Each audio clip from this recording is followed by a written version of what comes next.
Let's see, can we get this going?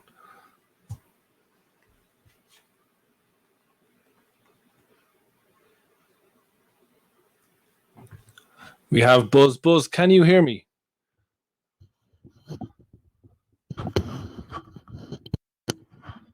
Buzz says no, he can't hear me, which obviously means he can't hear me. Yes, I think we do have some sound now. So if we can get Charlie back in here.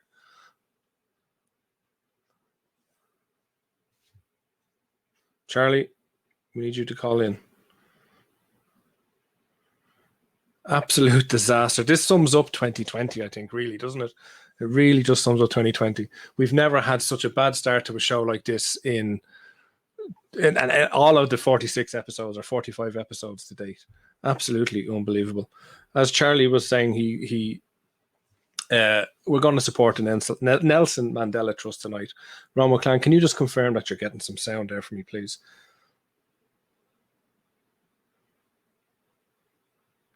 Ron McClan can hear me. Excellent. We really, really apologize for that. This seems like, it's absolutely fucking typical. And let's just need to get Charlie back in. And you know what we'll do then? We'll start the show again in the spirit. Here he comes now. Absolutely crazy stuff. Charlie, are you with us? Delighted to be back, Goldie. Absolutely. It's absolutely amazing to have you back. I apologize for that. It just sums up 2020, doesn't it? Having these issues. Yeah, I wouldn't quite compare it to COVID, but yeah. it's up there. It's up there with it. Yeah. Okay, so what we're going to do is we're going to do a hard start again. Okay, so here we go. That was Fleetwood Mac Albatross. I'm Goldie Metcalf, and I'm Charlie Naughton. And this is MIB, Midnight in Baghdad, episode 46. Just in future, can people write Midnight in Baghdad instead of just MIB? Because I'll just say what I'm reading. And it's the final show of 2020. And as we know, it's a year that we're not going to be too worried about getting rid of, I don't think. Tonight on the show, we have some amazing stuff for you. The last couple of months have been very given. We have a trans-species man. We have a vaccine that can possibly turn you into a crocodile. Adolf Hitler gets elected in Africa. Rape under the mistletoe. Who would have thought it? A BBC presenter was suspended for using the term handbags, and Rolf Harris, obviously, in previous years. A sex addict sues Twitch, which is it's another Rolf Harris. And taken off a plane and strip search to see if you are pregnant. It's a jam-packed show that we have for you tonight, but we're going to start off with a show or with a news item where a man was banned from his own funeral. Now, we talked about this previously on the show, where a man actually went to his own funeral, but now we've a situation where a guy got banned. Can you talk to me about this situation, Charlie? Do you want to take that one, Goldie? I can. Che Lewis, he was 29, and his 50-year-old father, Adlai Lewis, were shot and killed in their home. This took place, sadly, on the 25th of November. But what was very interesting about the funeral was he turned up in a chair. He wasn't in a coffin at all. And if you're looking at the Twitch page there now, you can see some of the pictures.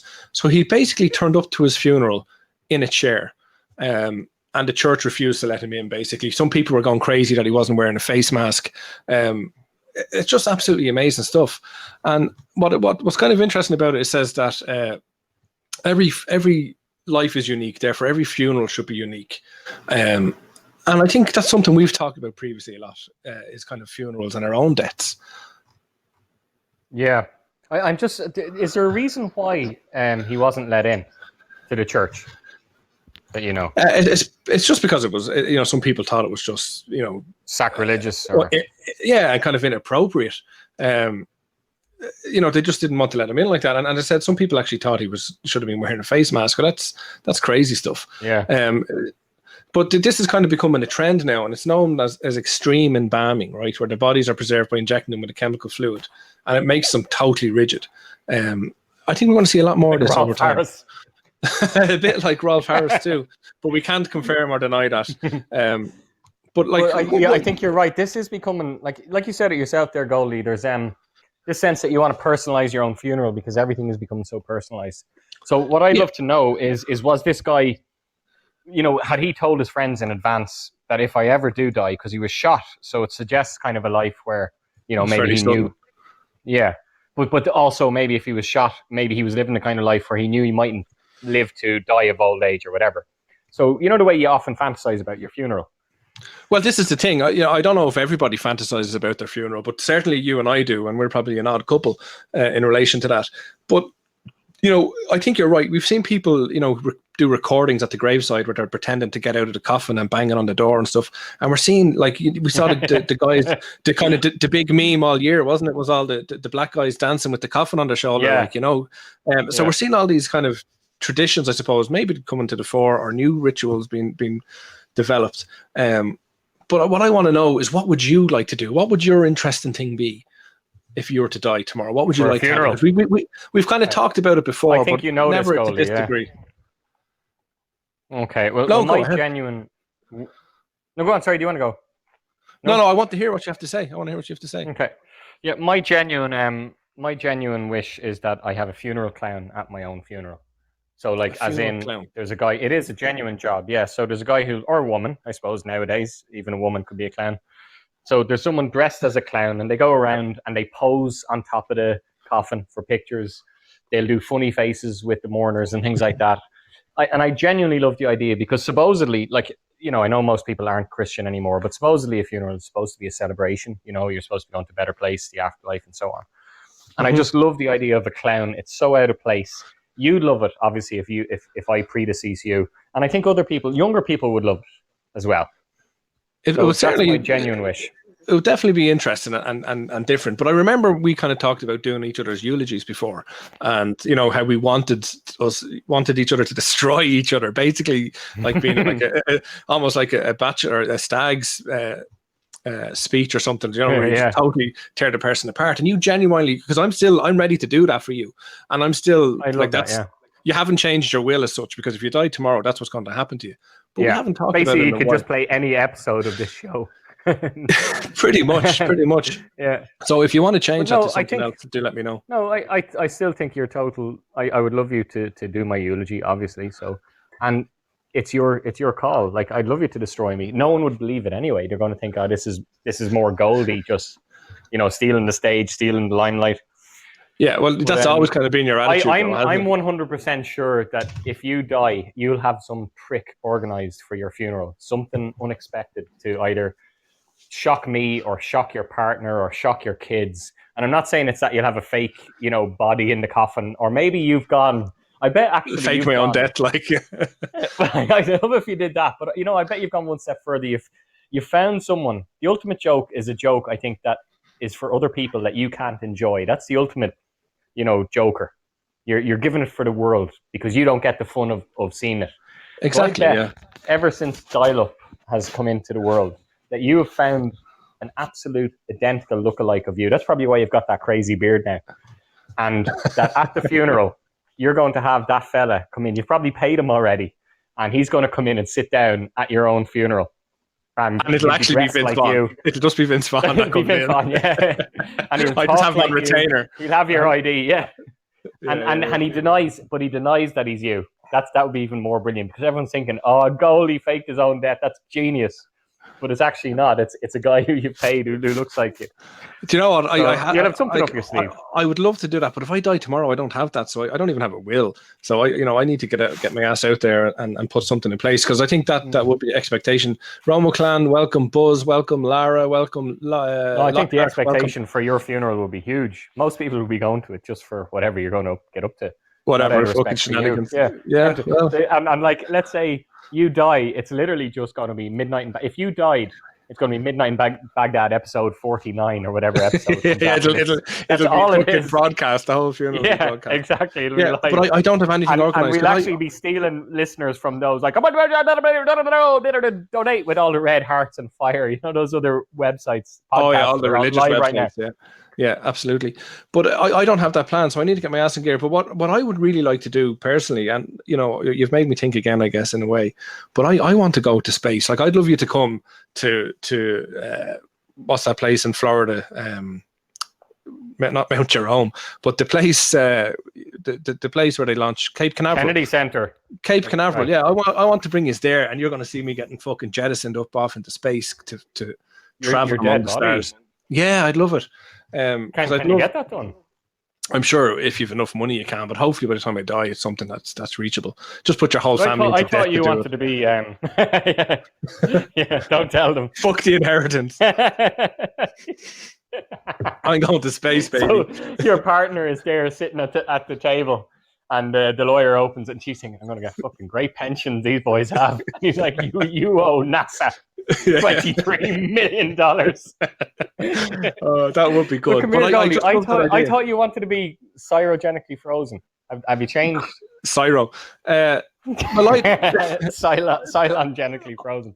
I would definitely do it, yeah. I would do it, but my preference would be to go to space. Because my thoughts would be like, maybe in a million years or something, I'm still floating around. Some alien race might bring me back. Now, that could be a good thing because it could be amazing, or they could do awful fucking shit to me. It's a gamble, but there's the possibility. And, what have you got to lose? So you prefer that to being woken up by a human or transhuman or whatever 200 years from now? I think so, yeah. I think so. I think the likelihood of me being resurrected in space is higher than me coming back cryogenically. Oh, really? Honestly?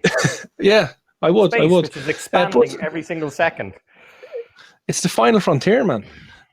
Buzz says, my uncle had a live wake called its going away party, or his going away party.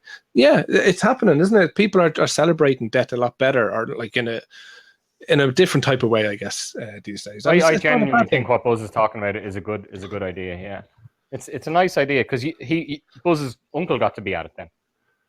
Obviously, yeah, that's exactly. a lovely idea. Yeah, it's good. Did he know he was dying, Buzz? Or was he just in his 60s? Was he dying? He was dying. Okay. God have mercy on his soul. If we raise any money, Nelson Mandela Foundation. Is he Irish, Buzz? He is, yeah. Oh no, Buzz is American, isn't he? He's from. Okay, well then he can't get any of this money. I think that's a great idea.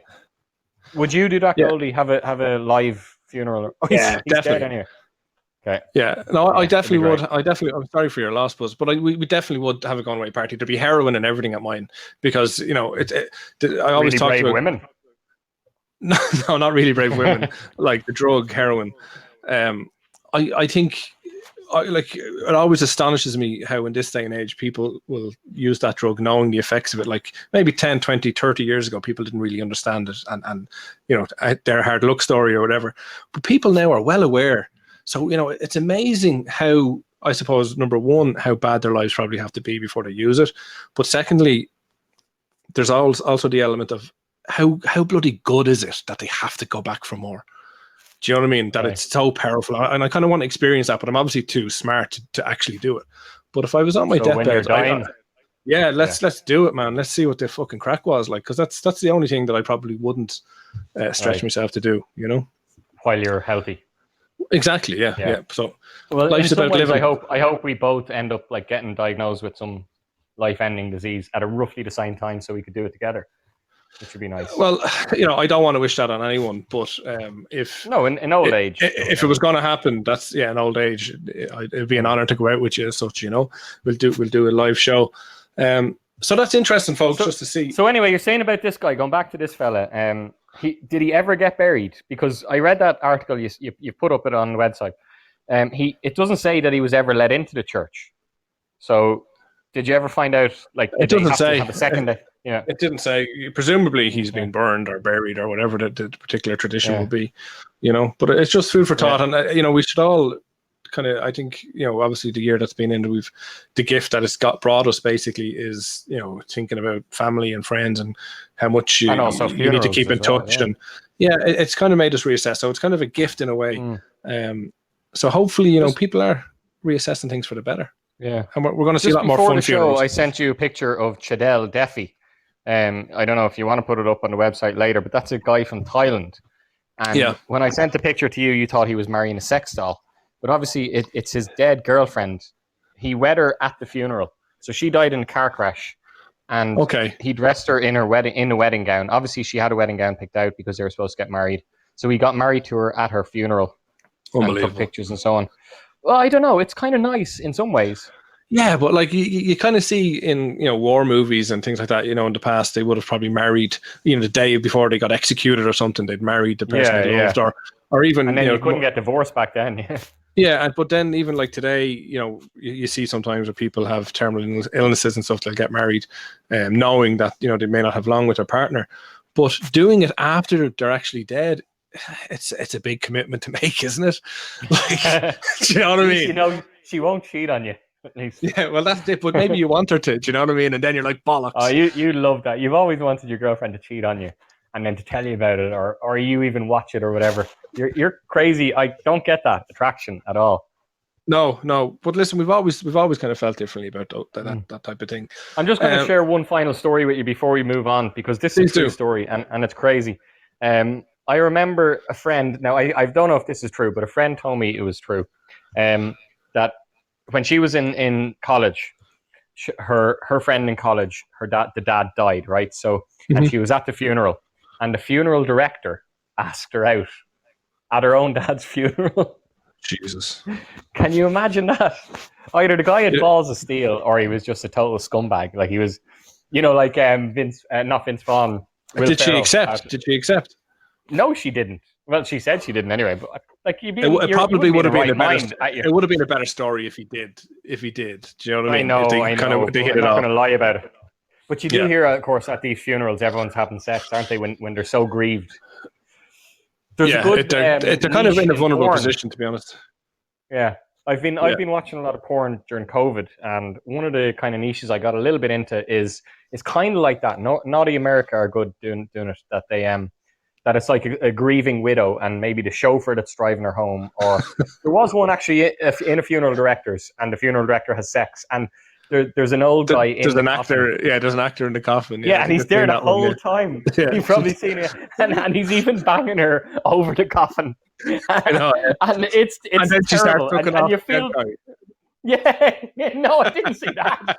But you're thinking it's absolutely terrible, and at the same time, you're getting harder and harder because there's a dead guy who's supposedly your husband. No, I haven't. I'm not going to go that far now. I did. It's really hot.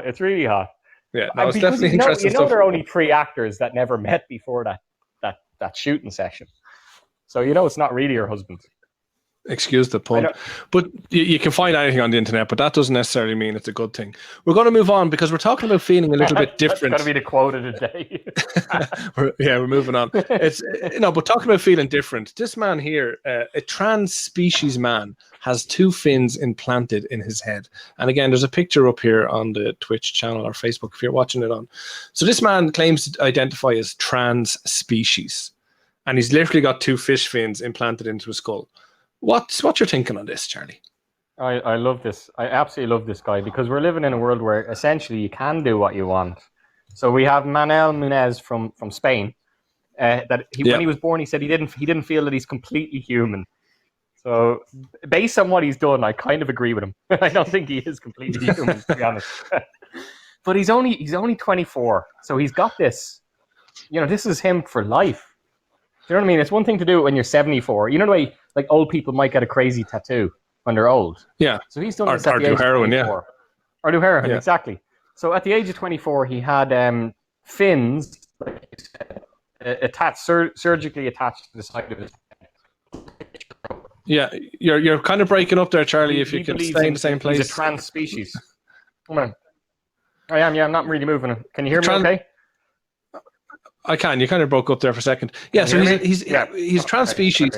Okay. I can hear you. Yeah, and he considers himself a cyborg as well. But their fins aren't actually useless, are they? They actually do stuff. They provide a benefit. Like he can sense ultraviolet light, or he can see ultraviolet light, or you're completely breaking up on me, Charlie. He's color. We have Lockhart. We have Lockhart. We've Lockhart coming into us. Lockhart, welcome to the show. Hey guys. So he's colorblind. Yeah. So there was obviously a medical reason. Are you for real? Does this guy really identify with a different species? Yeah, he does identify Lockhart as a different species, and he doesn't. It's a cyborg type thing. But wait, come on, be honest. When you read cyborg, you thought Terminator. No, but if I implanted a freaking if I replace all my limbs with chair legs and I identified as a chair, is that acceptable to society? Well, Is this acceptable to society? It Is this seems what we to want be. to be as a people? It seems to be, Lockhart. This is the thing. People can be what they want, and we used to talk about people being different genders, and you can be male, you can be female, you can be transsexual, you can be gender fluid. But now there's like 30 more things you can be, and they're just adding to the list every single day. Is this because are they just looking for attention? Are people just looking for attention here? Like, did they not get hugged enough as a child, or something? Like, but Lockhart, do you think he cares what humans think? Is that not the point? I think that's the only thing he cares about is what other humans think. Is that what other people think? He'll push it. It's the whole emo kid on absolute crystal meth. It's like, I'm so nonconformist. I'm going to nonconform with all the other nonconformists. Like, it's just this guy going, do you know what? That's too nonconformist for me, or it's not nonconformist enough. I'm going to identify as a cyborg dolphin, fishman, alien, spaghetti head. Like, it just doesn't make any sense whatsoever. It doesn't make sense. But does it bother you that much that we can't just say leave him be, let him do what he wants to do? Exactly, yeah. But if he's not hurting you, but he's pushing himself on the world. It's not like he implanted his fins and stayed quiet about it and says, I'm a dolphin. Like, he's got to go out of his way to force but he's himself. he's not a dolphin either. He's trans species. If you call him a dolphin, it's equally insulting. But this is even worse. He's not even a trans species. Yeah. He's trying to root himself in humanity. Well, no, I would imagine that identify. He may not have even looked for this. This could have been forced on him because if people hear a story like this, they're going to immediately report it. Do you know what I mean? Yeah, the surgeon obviously reported it to the newspapers and got money for it. Yeah. Yeah, but is this not the next stage of human advancement in a way? Because he claims that the fins are connected to a microchip, right, which allows him to hear atmospheric pressure, humidity, and changes in temperature. Like, he is enhanced. So is this something that is the start of? You could get a chip in the web of your hand that does the same thing, and you wouldn't have to have them sticking at the side of your head. I know, but sure, everything is about. If you look at games and the digital world, it's all about your avatar and what you look like and how cool you can look. And, this is the game. But these are enhancements. But it is to him. These are natural selection. Like, he was given a gift of life. I know, but if 10 fingers and 10 toes, and he's decided to throw it out the window and say, "That's not enough for me. I want fins." Well, hold on. People get breast enlargement. People who are born deaf get hearing aids. He's just taken it that next step because we biologically can. It's not. I genuinely don't think it's that much different, and I genuinely am kind of impressed by the guy. Well, look, there's two arguments here. There's one for would you get a cybernetic enhancement? Like, I have perfect eyesight and perfect hearing, but if somebody offered me an augmentation to improve them, I certainly take it. There's that, right? As in, like, a computer improvement to your eyes, and try and identify as a cyborg. No, that's ridiculous. Okay, Romo Clan says Lockhart is casting judgment, knowing nothing about the guy really, and I think you're very quick to judge. I think you're right, Romo Clan. You're saying that you would get an enhancement if you could put a chip in the web of your finger and it made you a better eyesight or better hearing or whatever. Give me an extra skill, I'd take it. You would take it, okay? But isn't the next step of that, like, isn't it all about people trying to show how good their skill is or how better they are than others, and just like jazzing it up? Bling, they call it, I think, in Fortnite. All these skins that people pay mad money for. I think it's just it's that in real life. First of all, I think Roma Clan is casting judgment on me casting judgment, and I find it very offensive. No, you've come in here. No, you've come in here, Lockhart, and you are casting judgment on this guy. And like Goldie said, he's done nothing to offend anyone. And everything about human advancement has been unnecessary to a certain extent. Like, we've gone to the moon. There was no reason to go to the moon. really. But sure, how But we else are we did it. supposed to form an opinion only to cast judgment on something? That's besides the point. I Like, think Romacan means that you're casting judgment too quickly on this guy. Without No, I because he think he's says dope for without doing it, knowing yeah. knowing nothing about the guy. Tell me one thing that I could know about that guy that would make him less of an idiot. In 2017, he set up the Trans Species Society of the World. I don't think that's helping your argument, Charlie. Well, what I'm dying to know is, are there any other species in that society? Or is it All just right, three humans? At the moment, it's 3 humans that I know of. In 2002, I read a manifesto by a guy named Dragon Wolf online. It was about his affliction with what he called zoophilia, his love of animals. And in it, he wrote a very, very at-length description about making love to dolphins, the physics of it, the actual mechanics of it, the difference between male and female, and how appropriate he thought that his love for these dolphins were, even though society wasn't ready to. It doesn't surprise me one bit that you would have read that. Cover to cover. But this was decades ago, so obviously this is nothing new that people are identifying as different species. But what you're talking about there is a sexual attraction. A sexual attraction to different species. Is a sexual attraction, yes. Dragon Wolf has left the chat. You've offended a listener, for fuck's sake. I know, yeah. Listen, can we try to get this back on track, folks? At the end of the day, they're not harming anyone at all. And if people want to spend money to look different, what possible harm is it gonna come to us realistically? And I want to just it's not going to harm anyone, and we can go around the circles with it. But we've kind of discussed that at length. But I want to ask you guys, what enhancement would you get, and why? And we go to Buzz for that, because Buzz says if we could get wings implanted and be able to fly, I'd say the uptake would be very surprising. Now he doesn't say surprisingly low or surprisingly high. But what would be your view on it? If you could get wings implanted, he says high, high. Definitely. Would you get wings implanted? But they're got implanted forever. You're stuck with them. Well, I don't. This is the thing. Are you stuck with them, Buzz, or not? Because if you could take them off, well, then why wouldn't you? But if you were stuck with them, they'd want to be pretty big wings, wouldn't they? They'd be very annoying.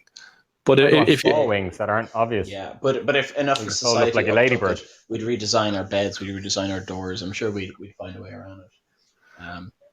Yeah. Look, I suppose.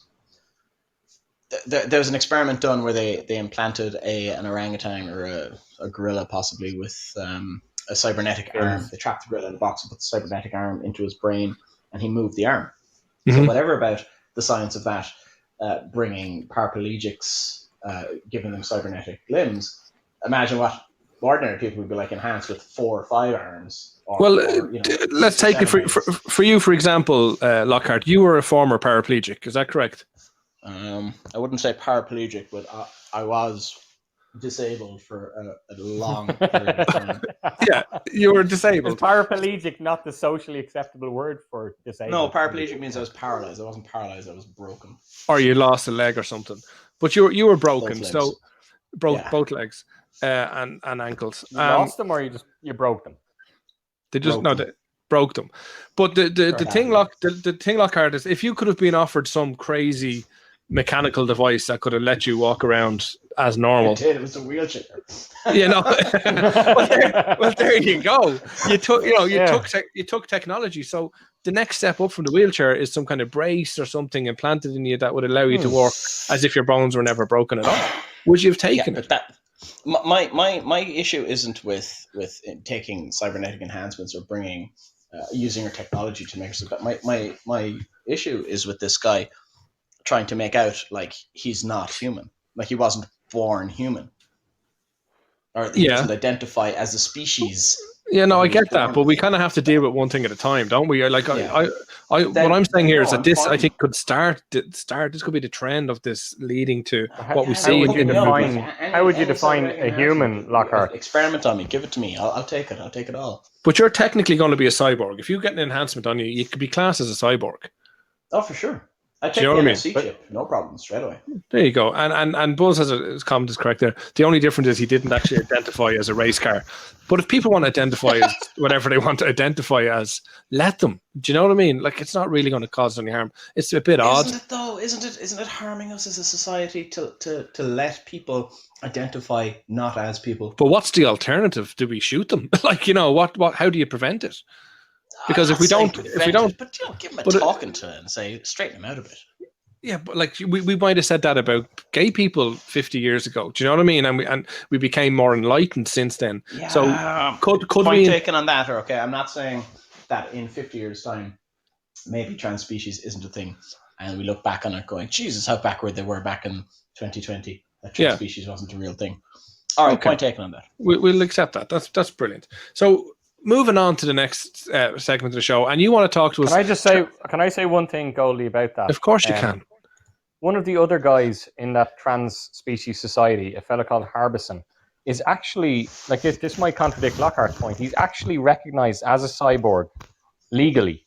In that the UK government didn't initially, he was posing for his passport picture, and this guy Harbison has a kind of, it looks like a claw coming out of his head, and some attachment he's had put into his brain. Okay. He like the first fella, he identifies as a cyborg, and the people weren't accepting that as a passport picture. So he went and he took a case. Yeah, and he won the case. Yeah, but that's he won the case. So he's now recognized as a cyborg, which I think is a good thing. But that's the next stage of it, isn't it? Like, people are just going to say, like, it doesn't affect us, so let's allow it. If it doesn't, if it's not hurting anyone. Yeah. No, thanks for the extra little bit of input there. But you kind of bring us always some South American news, don't you? Things that kind of crazy South American politicians do. I'm obsessed with South American because they get away with anything. They sure really do. So, will I tell you about the Brazilian president? Talk to me about him. So the Brazilian president, as we all know, we're all getting the COVID vaccines into the different countries at the moment. And the Brazilian president decided he wasn't happy with this. Now, he actually caught COVID himself, but his name is Bolsonaro. And he caught COVID during the summer. He called it a mild flu. But with regards to the COVID-19 vaccine, even though his country is bringing it in, just like in Ireland and Baghdad, it's going to be free to everyone. Yeah. But he doesn't want people to take it in his country because he's afraid that it's going to cause people potentially, as he said himself, to turn into crocodiles. And I think he's being facetious. I hope he is, Goldie. Because you never know these South Americans. You never do. But he makes a good point. And you said this yourself, is that he thinks that all of these vaccines have been rushed out and they've been given such... The companies that are rushing them out, whether it's Pfizer or whoever, they've been given such freedom to experiment that there's no repercussion. There's going to be no penalties for these companies if the vaccines have a negative effect. And I think that's the point he's trying to make, is that if it turns you into a crocodile, you can't go back to the vaccine company and sue them. He also said that it might give women beards, and that if a man, here's a quote, if a man starts even in a feminine voice, don't come crying to the drug companies about it. So you can see where he's coming from. But yeah, absolutely. And we're playing the kind of newsreel there on our Twitch page at the moment. But like you can most definitely see where he's coming from in that, because we're seeing a lot of world leaders saying, "Oh, take the vaccine," and some of them are taking it themselves live on TV, which is fair play to them. Others aren't. But they really want their population to take it because the economies are just shutting down. It's not sustainable to stay in this economic state forever. And, I agree. I think what he's saying is that basically the government's allowed the pharmaceutical companies to essentially, for want of a better word, cut corners, to rush this out. Yeah. Or, some people will argue that everything was focused in it and they put so much funding into it, et cetera, et cetera. And that may be true. But there's also the possibility... thank you for the like. There's also the possibility that the governments have kind of given the pharmaceutical companies some bit of a carte blanche to say, let's get us a fucking vaccine and let's get it out quick and we'll deal with the consequences later. And the pharmaceutical companies are probably saying, whoa, we're not leaving ourselves open. And they're probably getting guarantees that we don't know about from the government to say, listen, If shit hits the fan, we'll cover it. But we need a vaccine now. And I think that's a very real possibility. But, I actually think you're right. We've argued about this. But at the end of the day, if a vaccine's coming in and if it's going to be effective, if you were a world leader, you would have given that company pretty much carte blanche as well. When you've people dying every day, Brazil is one of the worst countries in the world for it. He was one of the guys opening up Brazilian football in March, April, like literally before lockdown was over. They have, as of now, 7.1 million cases in a population of 212 million. They've huge numbers of deaths. And his excuse is, he's quoted as saying, "We will all die someday. So if it's not COVID, it'll be something else." So, if he was Donald Trump, this would be world news. Yeah, but isn't he after getting the center stage by coming out with something like that? Can I condone him saying that you might turn into a crocodile? It's obviously not serious. It can't be serious. He is just trying to get attention. But his point is, you don't know what might fucking happen to you. So why risk it? And the reality is we will all die at some stage. So take your chance. Do you know when he tweeted that you might turn into crocodile? Do you know who loved it or liked it? Who? Trans species fella in the last segment. He was the first to like it. He was the first to like it. And he was trying to get the president to join the Trans Species Society. Unbelievable. But yeah, no, I see what you're saying about the Brazilian president, and I know how you feel about it, but I think this vaccine is needed. It's going to save lives. Yes, there might be repercussions, but I'm hoping they won't be as severe as the lives they've ended up saving. You're willing to take it the has gamble. Been rushed out. There have been corners cut, but this is something that's unprecedented in our life. Well, come on, it has, Lockhart. No vaccine ever has gotten a patent as quickly as this. It had the backing of 147 countries in research. It had almost all the money was behind it to develop it. It was fast, but it was a priority for everybody. And then it arrived. And we were the same. Look, I'm going to put my hand up. I'm going to take the vaccine when it arrives, right? But when the HPV vaccine came out first, I was trepidatious about it, and I didn't have a child then, but I was saying, well, maybe I'll just see how this plays out. But 10 years later, they've all but cured cervical cancer, and then the HPV vaccine did its job, worked, very little side effects. And that is the idealistic. Yeah, that's so true. That's the idealistic. When I was in a Sorry, situation Charlie. where, do you want to go? No, I too. Right. That's why I said that's the idealistic. There's no need to apologize. No, but isn't that the idealistic view? I was involved. Yeah, it is. Okay, go on. The wait and see approach. Tell your story. You can have this one. I saw people. I'm going to say I was part of the rollout of that vaccine. No, I was there when it was being introduced in my work area, and the fear and the amount of parents that didn't allow their daughters to get that vaccine was shocking at first. I think it was because of a huge misinformation campaign by far right-wing people. Yeah. We've seen them a lot since. These are the anti-mask people and so on. And the uptake among young girls was very low in the place where I work. Now it's nearly everyone takes it. But exactly, and the fact that now they can give it to boys as well because they're the carriers. That makes a lot more sense to me. Yeah, and also they might be transgender. Yeah, I think nobody wants to be the first. Do they? Nobody wants to be the first to try it. But as time goes on, and you don't hear any major horror stories, you kind of learn to live with it. And I'll be honest with you, Buzz says a lot of the vaccine research was based on SARS. So they kind of had a foundation to work with, I suppose. And the testing and regular body reviews were done immediately instead of sitting in a queue. So it's like, you go into the DMV office and sit in a queue. You kind of jump the queue. So there is that element to it. And that's what I'm saying. It's the idealistic way to think about it rather than there's anything nefarious. This nervousness was probably around the MMR, the measles, the mumps, the rubella. Yeah. And everything else that we take now religiously. And it'll take time for us to gain confidence in it. And I'm sure the far right will be looking for a way to confuse and enrage people, and they'll always. And that's it. And back then we didn't have the communication methods that we have now, so it wouldn't have been easy for them to spread that kind of false news. I must say, as a person, if it ends up saving 1,000 lives, let's say in Ireland, but one person can be linked to death because of the vaccine, the right wing will jump on that, and they'll jump all over it. Publicity again. But they're always jumping on things, aren't they? It doesn't matter what happens in the But world. Goldie, you have a big announcement tonight, don't you? That you're going to be taking the vaccine live at the end of the show.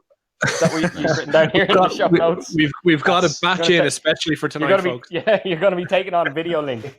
Like literally with a VHS cassette.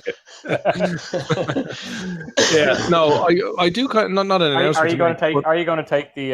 Well, this is the thing. If you let me answer the bloody question, I was very much a guy that was like, no way. This has been rushed out, whatever. And as the more the time goes on, the more I'm kind of learning about it and listening and to different arguments and doing a bit of research on it, and I'm more inclined to say I might actually take it, but I certainly don't want to be in the first couple of batches of it. Not that I would be. But the I allergic think reactions was a shock to everybody. The severe allergic reaction. I don't think anybody expected that. Yeah, and no, there was epinephrine had to be administered after someone had an incredibly allergic reaction. Now, to be fair, I think she was allergic to everything under the sun anyway, and they had an EpiPen. Okay. But yeah. But you think they expected an allergic reaction. You know, there's a couple of elements to that. First of all, you'd have to question, you know, did they screen these people that were getting it tested at first? So, you know, did they screen it, which is good, but it means they missed something. And if they didn't, well, then they're really not doing what they should be doing. So that's that part. But secondly, you know, you're asking me, did your one had an EpiPen with her? Surely they'd have this stuff set aside at the vaccine centres, the administration centres. Yeah. Like, you couldn't not have that stuff there in preparation. Exactly, yeah. But I think I'd be more inclined. I'd be more inclined. Penicillin, you know. Yeah, exactly. Is that a yes or no? Live on air. I can't commit to it right now, but I have shifted on the matter. I definitely have shifted. Tony Blair. Okay. Next topic. I remember I was a real pro Tony Blair, even during the Iraq War, and I look back and I hang my head in shame in that. But one thing that really annoyed me was he was promoting the MMR vaccine. This was when people weren't getting their kids vaccinated.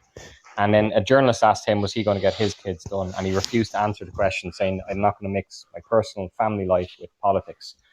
And I thought that was avoiding the question. He had a chance there. But it was, and he's right though. Does he not have, like, we talked about conflicts of interest previously in other forms of life, and we talked about having the ability to be objective and the ability to step outside your situation. So as a politician, does he not have the right to have his own personal opinion, but also know what's probably best for the population at large? Do you know what I mean? And there's two distinct things there, and politicians obviously have to kind of lead by example, and I understand that. But the question is, should he have the right to say, listen, I recommend that you do this, but I'm not taking the chance, but this is what you should really do? I don't think leaders have the luxury of doing that in any circumstance. I'd agree, yeah, they don't. No, they don't, because when they don't, they're all over the news for not. But they probably should have the right to do anything. If the leader does it, the rest will follow. So I guess that the argument is then, if you're going to if you want to be a leader of a country, if you want to be a leader of something, the sacrifice you make is that you do lead by example, and you do. Or else he didn't have to weigh into that debate if it was a debate he was ambivalent about.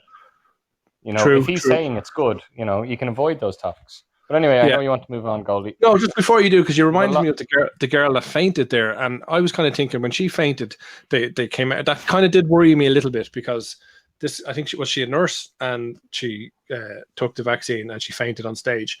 Now, they kind of said afterwards that, oh, she always faints, and she, you know, the little bit of pain can knock her out and stuff like that. Yeah. You know, you're kind of thinking, now, come on, seriously, like this is you on stage, literally the world looking at you, the whole civilized world looking at you, and you do not check the medical person's background. Like, surely if you're going to put yourself there in that position to showcase to the world this vaccine is safe, you're going to ask the question, like, you know, do you have any allergies or any pre-existing conditions? And she'd be like, oh yeah, of course, yeah, like if you tap me on the hand, I'd probably faint. Like, it's a bit far-fetched, isn't it? So do you think she was against the vaccine, like trying to... My gut says there's more to that story. Yeah. My gut says there's more to that story, but it's not going to sway me overall. But it's definitely one on the negative side anyway. But we will move on. Jennifer, welcome to the show. Charlie, you wanted to talk about this lady who was on a Australian. She was on a Qatar Airlines, and she's an Australian lady that witnessed something on a Qatar Airways flight. Oh yeah, Talk to me about shocking. That. Yeah. So there was a Qatar airline with a lot of Australian people, and in the terminal of the airport, they found basically an abandoned newborn baby in a dumpster. Yeah. So the Qatar authorities stopped the plane from taking off, and they took the females of a certain age, I suppose of a childbearing age, off the plane, and they forced them to basically undergo what was called a very invasive, a very invasive search, in that they were stripped down and they had their insides checked to see if they'd given birth, and they were, first of all, they weren't even told properly in English what was happening to them, and there was a lot of people, they were totally intimidated. So what really interested me about this story was there is two sides to this. Obviously, in one side, the way it was portrayed in the media is that this is typical of the kind of the Eastern culture, and that they treat women with disrespect. They've no concern for individual rights, etc., etc., and that's the way it was put forward in the media. But on the other side... Sorry, can I just stop you there? Is there somebody moving about there or rubbing off their mic? Because there's an awful lot of static. I think it's Lockhart, yeah. I think, are you Lockhart, in the bath? Are you in the bath, Lockhart? No. If you can just... You're changing your baby. Or are you looking for an abandoned fetus? Keep the mic a bit cleaner there if you can, please. Sorry, continue on, Charlie. Goldie, he's ridiculous. Well, I was just thinking the other side of it is the Qatar authorities. They basically had what they viewed as a potential murder, the attempted murder of a baby. And I'm thinking, if this was any other situation, you are going to ground a plane and you're going to stop anyone leaving the country. Mm-hmm. Until I think it goes deep. I think it goes deeper than that again. But yeah, that I understand that. What's your second point? But Well, I have a second point which will come up later. But I like that there was two sides to that story. It's not as clear cut as the Western media made out.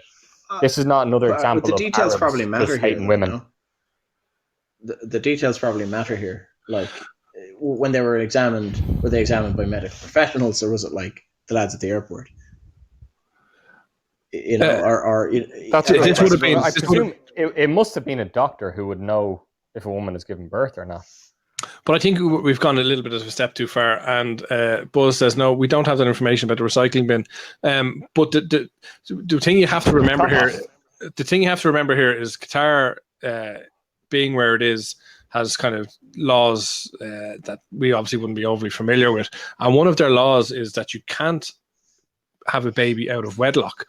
So it is a serious crime in that country to have sex basically before marriage, and people get tortured and stuff for it and imprisoned for it. So you can see why somebody would feel desperate, and as a horrible a thing as it is to do, you can probably see why it's happened in a country like that. So that just to kind of to share that as well, it's not so much. Yeah. But that brings me to my second point, Goldie, because I see what you're saying. But that got me wondering. I don't know the answer to this. If I'm on a flight, let's say welcome in checks. Qatar, yeah. So I'm moving from one country to another, and I have to stop over in this extreme, an extreme right-wing country. Am I subject to the laws of that country while my plane? I'm not leaving the plane, basically. So am I? Let's say I can't think of a crazy example. Let's think of women not being allowed to drive, right? So let's say, and imagine a scenario where there was a car on the plane and a woman is in a car driving around on that plane, and she's not allowed to do that in that country, but she doesn't leave the plane. So it's a stopover flight. Does everyone on board that plane have to obey the laws of that country, no matter how crazy it is, and they're not leaving the plane?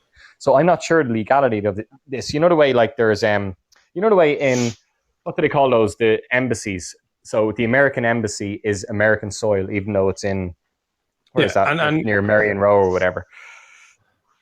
So what I do know is that that if you are, say you fly into a country, and there's a thing what they have kind of airside and ground side. So when you go through security, you go to airside, which is obviously a term to say that you're no longer in the ground side or the Ireland as such. So maybe more international laws would apply there. But I still think there's definitely got to be jurisdiction there over the airport side, and that if you are in that country, you're going to be subject to their laws as well. But you have to remember, in this one, the baby was found in the bathroom before the flight was boarded. So this baby wasn't found on the plane. So obviously a crime had been committed. That's still airside, obviously.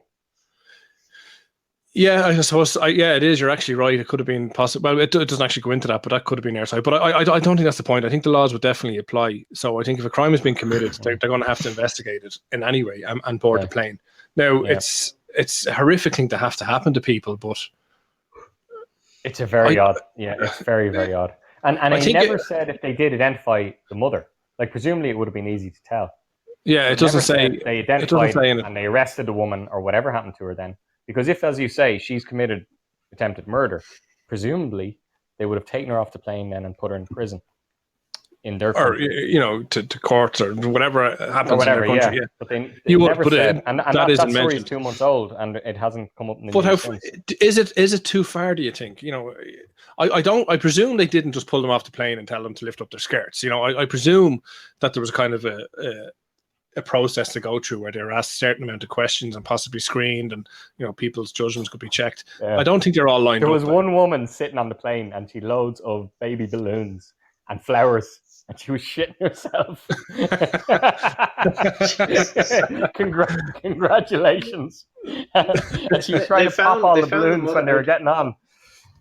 Yeah, no, I think if it's done with the dignity and it's done with a proper process around it, I think, it makes sense. How do you do it with dignity, though? How do you do that with dignity? You put someone off the plane, they were put in some kind of cabin, and then they're back onto the plane when they're... But I don't know, is there... apologized for this?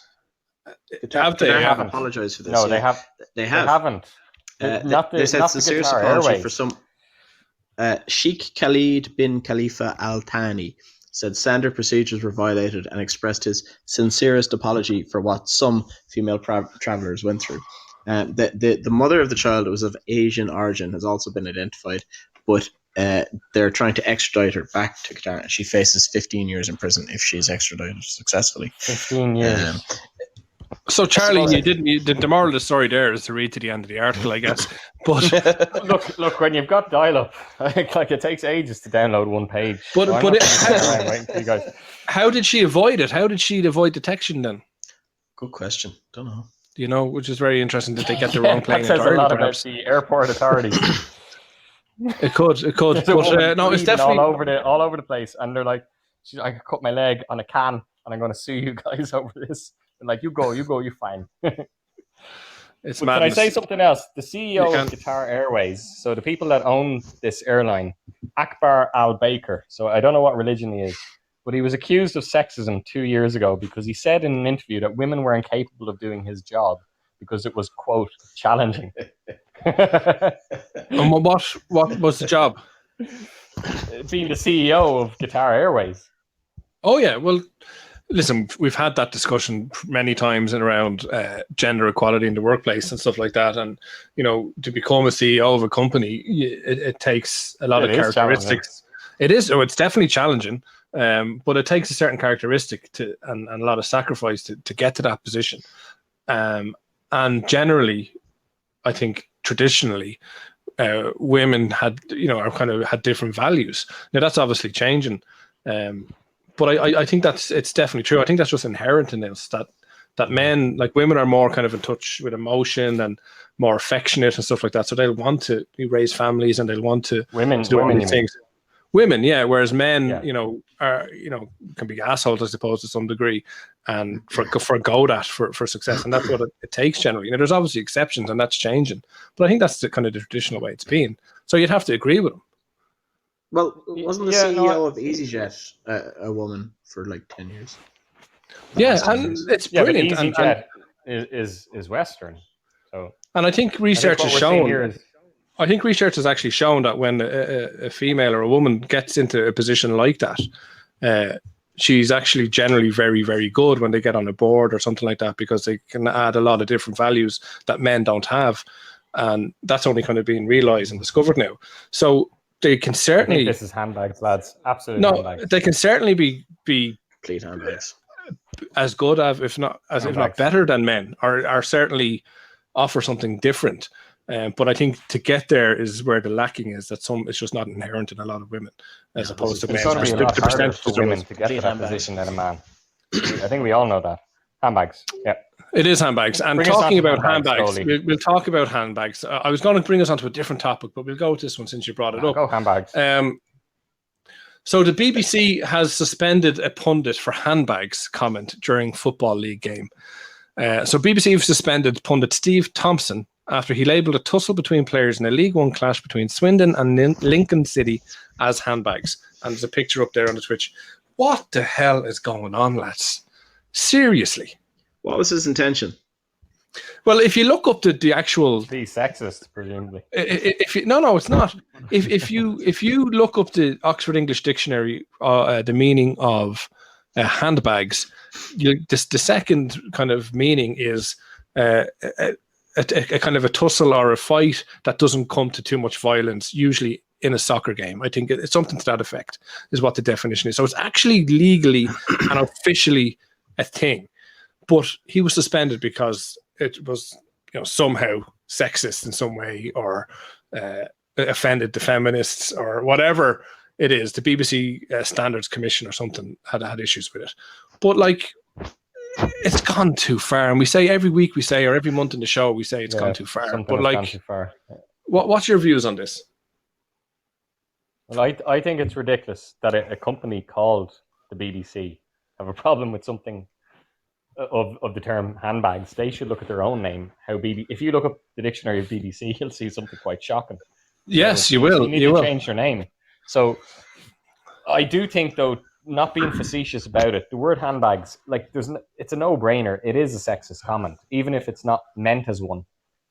No man is going to be seen with a handbag, so it obviously comes from a sexist. Well, that's not thing. true at all. That's not true at all. Plenty of men have handbags and man bags, and we've seen that since the 90s when Joey walked into Central Park wearing one, or was it Joey or Chandler? He got slagged for it. He did get slagged for it, and he was trying to say it was a man bag. But then it became a thing, and people started doing it, so it is accepted. It's still a thing. But if he also, before I get into him himself now, right? If he had said something like your man was rolling around the ground after hurting his leg or something, right? And if he said he's acting like a right Nancy about it, is that now not allowed as well? Presumably. I know it's a very right. Presumably. I'm reading your article here about him, and he was suspended for 3 sexist comments in 20 minutes. The other 2 were the referee's wife is in, and then referred to a player as being a bit of a drama queen. He'd have been wearing a better skirt, or no, he'd better be wearing a skirt. So it wasn't just that, but it looks like there's a pattern there. That's why he was suspended. But definitely. Yeah, so it's Pearl Ron Atkinson was suspended for 1 comment. So this guy is suspended for 3. I think it's fair. But remember Ron Atkinson? No, I do. He made a comment about the footballer. Was it Desai? He said he didn't know he was on air. This guy did, but he said he's known in some schools as a fucking lazy thick nigger. So that was 1 comment. He lost his job over. So N-word, and we apologise for that. If he loses his job over that, this guy possibly should lose his job equally. But I don't agree, because it says that he lost it for this comment. It actually, in this article, doesn't mention those other comments. So I would assume, and it's always dangerous to do that, but that the only complaint was over that one particular remark as handbags. The other 2 obviously weren't initially reported and probably only came up on review.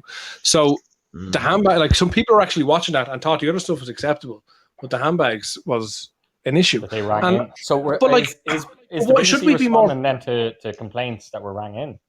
Yeah, people have made complaints in relation to it. They raised concerns. But should we take a more proactive approach to this thing and give people a kind of a free pass until we tell them it's not acceptable? Because this also as a society evolving, though. With that in mind, Goldie, does it have to evolve reactively? Can it not evolve proactively? Can we not sit down, look at the list of every phrase ever in English and say acceptable, not acceptable, acceptable? Believe it or not, somebody has to start that. The BBC did that in September after this guy was fired or banned in September 2020. they made the BBC commentator. You know the way if someone they have to go to anger management classes or whatever if they have an outburst. Yeah. So the BBC made all their commentators go to a kind of a re-education, an ethics type of thing. And they specified phrases that they were no longer allowed to use on television. Well, then I think he has an even here's some of the bigger phrases. Soul down the river. You're not allowed to use that anymore. Nitty gritty. You're not allowed to use. Why can't you use nitty gritty? What's wrong with Nitty gritty?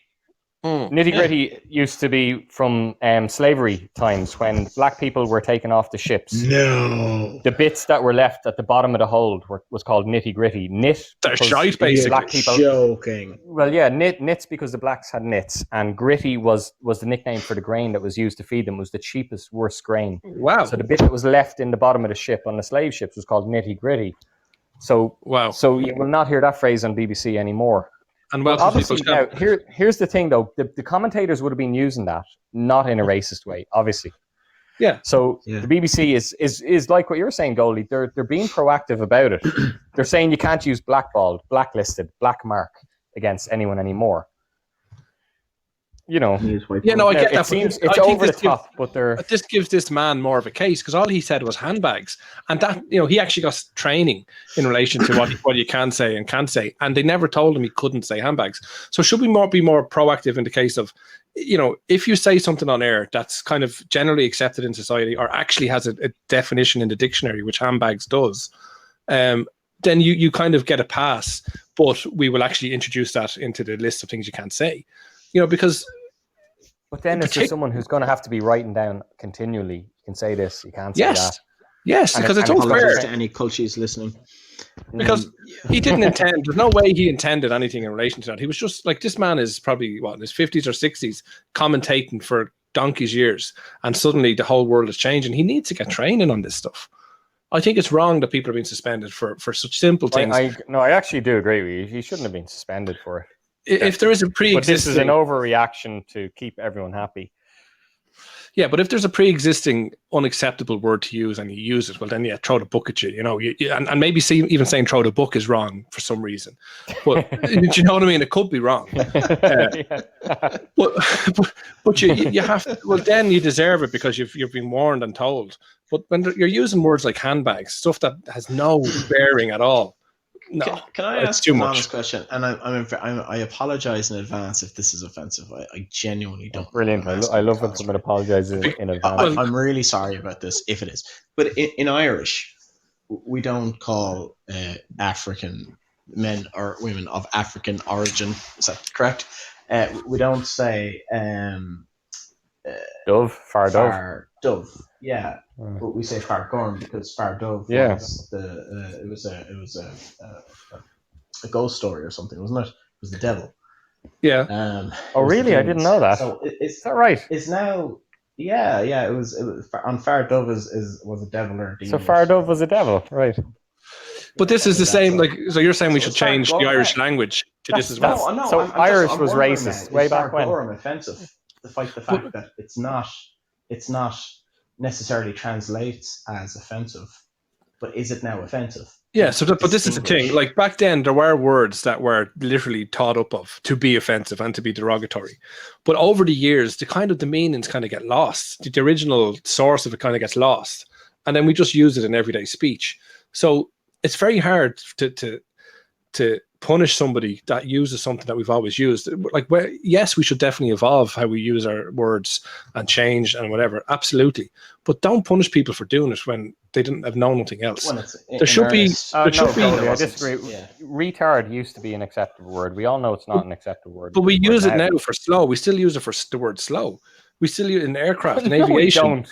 They do. In aviation, it's retard is when you have to slow the plane down upon landing. Are you sure of that? You might have been 100%. Misinterpreting that for years. Wait, sorry. Maybe somebody got into Is there not such a thing as a retardation anymore? There is. Of course there is. It's just you can't use it in certain contexts. So I think there needs to be a universal charter drawn up, and that's added to on a weekly basis if necessary to things that's just not acceptable anymore. Somebody needs to take a proactive approach to this. That sounds like a waste of money, though. It's not. We had this example only a couple of weeks ago, actually, in a football match. I can't remember the game now, to be honest with you. It was a Romanian referee. Paris Saint-Germain or whatever. Paris Saint-Germain, yeah. And there was a Romanian referee there, and somebody on the bench did something or said something to cause them to get a red card or a yellow card or whatever. And when the referee asked the sideline judge, he says negro and pointed to one of the black guys. But negro is the Romanian word for black. That's what they use to this day. And obviously he reacted and the whole match got postponed and stuff. There was murder over it. But he didn't mean anything by it. He was just using what is his language to describe it. It's the black guy there. Could have said third fella on the bench or something like that. But they weren't even wearing numbers. Like, they had jackets on. So if there's 4 guys on the bench and one black guy, you're going to say, "Oh, that's the black guy did it." Second from the left. But like, I was watching Britain's Got Talent or something the other night with my mother-in-law, and there was the Star Wars Flatley and his son were out dancing, right? And then 2 judges. It was an old one you were watching. It was like the best of the winners. It was like the winners of the last 14. Okay. Came back on for I got you. And then Ashley Banjo and David Williams joined them on stage, and me and my wife goes, "Oh my God, it's Ashley Banjo!" That's because he's a professional dancer. And my mother-in-law goes, "Which one?" And I said, "The black one." My wife turned to me and goes, "Could you not have said the guy on the left? There's only 2 of them, and the other guy is David Williams." And I was like, "You're actually right. It was just quicker for me." Yeah, I don't think you did anything wrong, Lockhart. There. But that's a descriptive term. I clearly did. I did. I don't think you did. Left. You could have said, and if the guy had red hair and you said the redhead, you wouldn't have done anything wrong. No, I still should have said the guy on the left, the fluid gender, cisgender on the left. I don't know. There is definitely a better way to say things, but just because there's a better way to say something doesn't mean the other way of saying it is wrong. And it's a descriptive term. And likewise, if there was 4 black guys and 1 white guy on the bench, I think it would be okay to say, "Oh, it was the white guy that did it." It's the easiest descriptive way to describe it. If there was 4 black guys and 1 white guy on the bench, it was definitely not going to be the white guy that did it. Well, no, obviously we'll take that as a joke. But yeah, like, let's be honest. I think it's wrong. I think it's gone mad. And talking about I agree, actually, but I do think the Romanian official should have had a bit more common sense. Potentially. Regardless, like, what he didn't do was wrong. Is acceptable in English, but I'm not going to go and identify someone as that black person. But there's nothing wrong with the word black per se. He should have shown a bit more in Scrubs sensitivity. When was Scrubs out 10 years ago? Probably, maybe a little bit more. There's an episode where they're like this. They call each other Vanilla Bear and Brown Bear the whole time, and then one of the guys, an old patient, says something like, "What do I call you now? Do I call you African or what?" And Turk comes out and goes, "Actually, most of us are just okay with being called black now, sir." And it was a real sign of the times when I remember that episode on television. But I don't think it was the actual word he used. In a sense, in a sense, it was the sounding of the word. Do you know what I mean? If the Romanian for black was any other word, it wouldn't be an issue. Right. But because it sounds, do you know what I mean? Does that make sense? It's completely misinterpreted. So to an English language audience, it sounded racist. Yeah, and I think have you listened to the podcast with Turk and JD where they're rewatching? No. Is it good? It's brilliant. It's really good. Yeah, it's sent me back to it because that's it. That's good. But see, maybe got a bit depressing with that show. So it did. But Turk is the one who calls JD Vanilla Bear, so that's okay because they're friends. But can you imagine if someone who doesn't know, or let's say someone who doesn't know Turk, calls him by that? I remember a very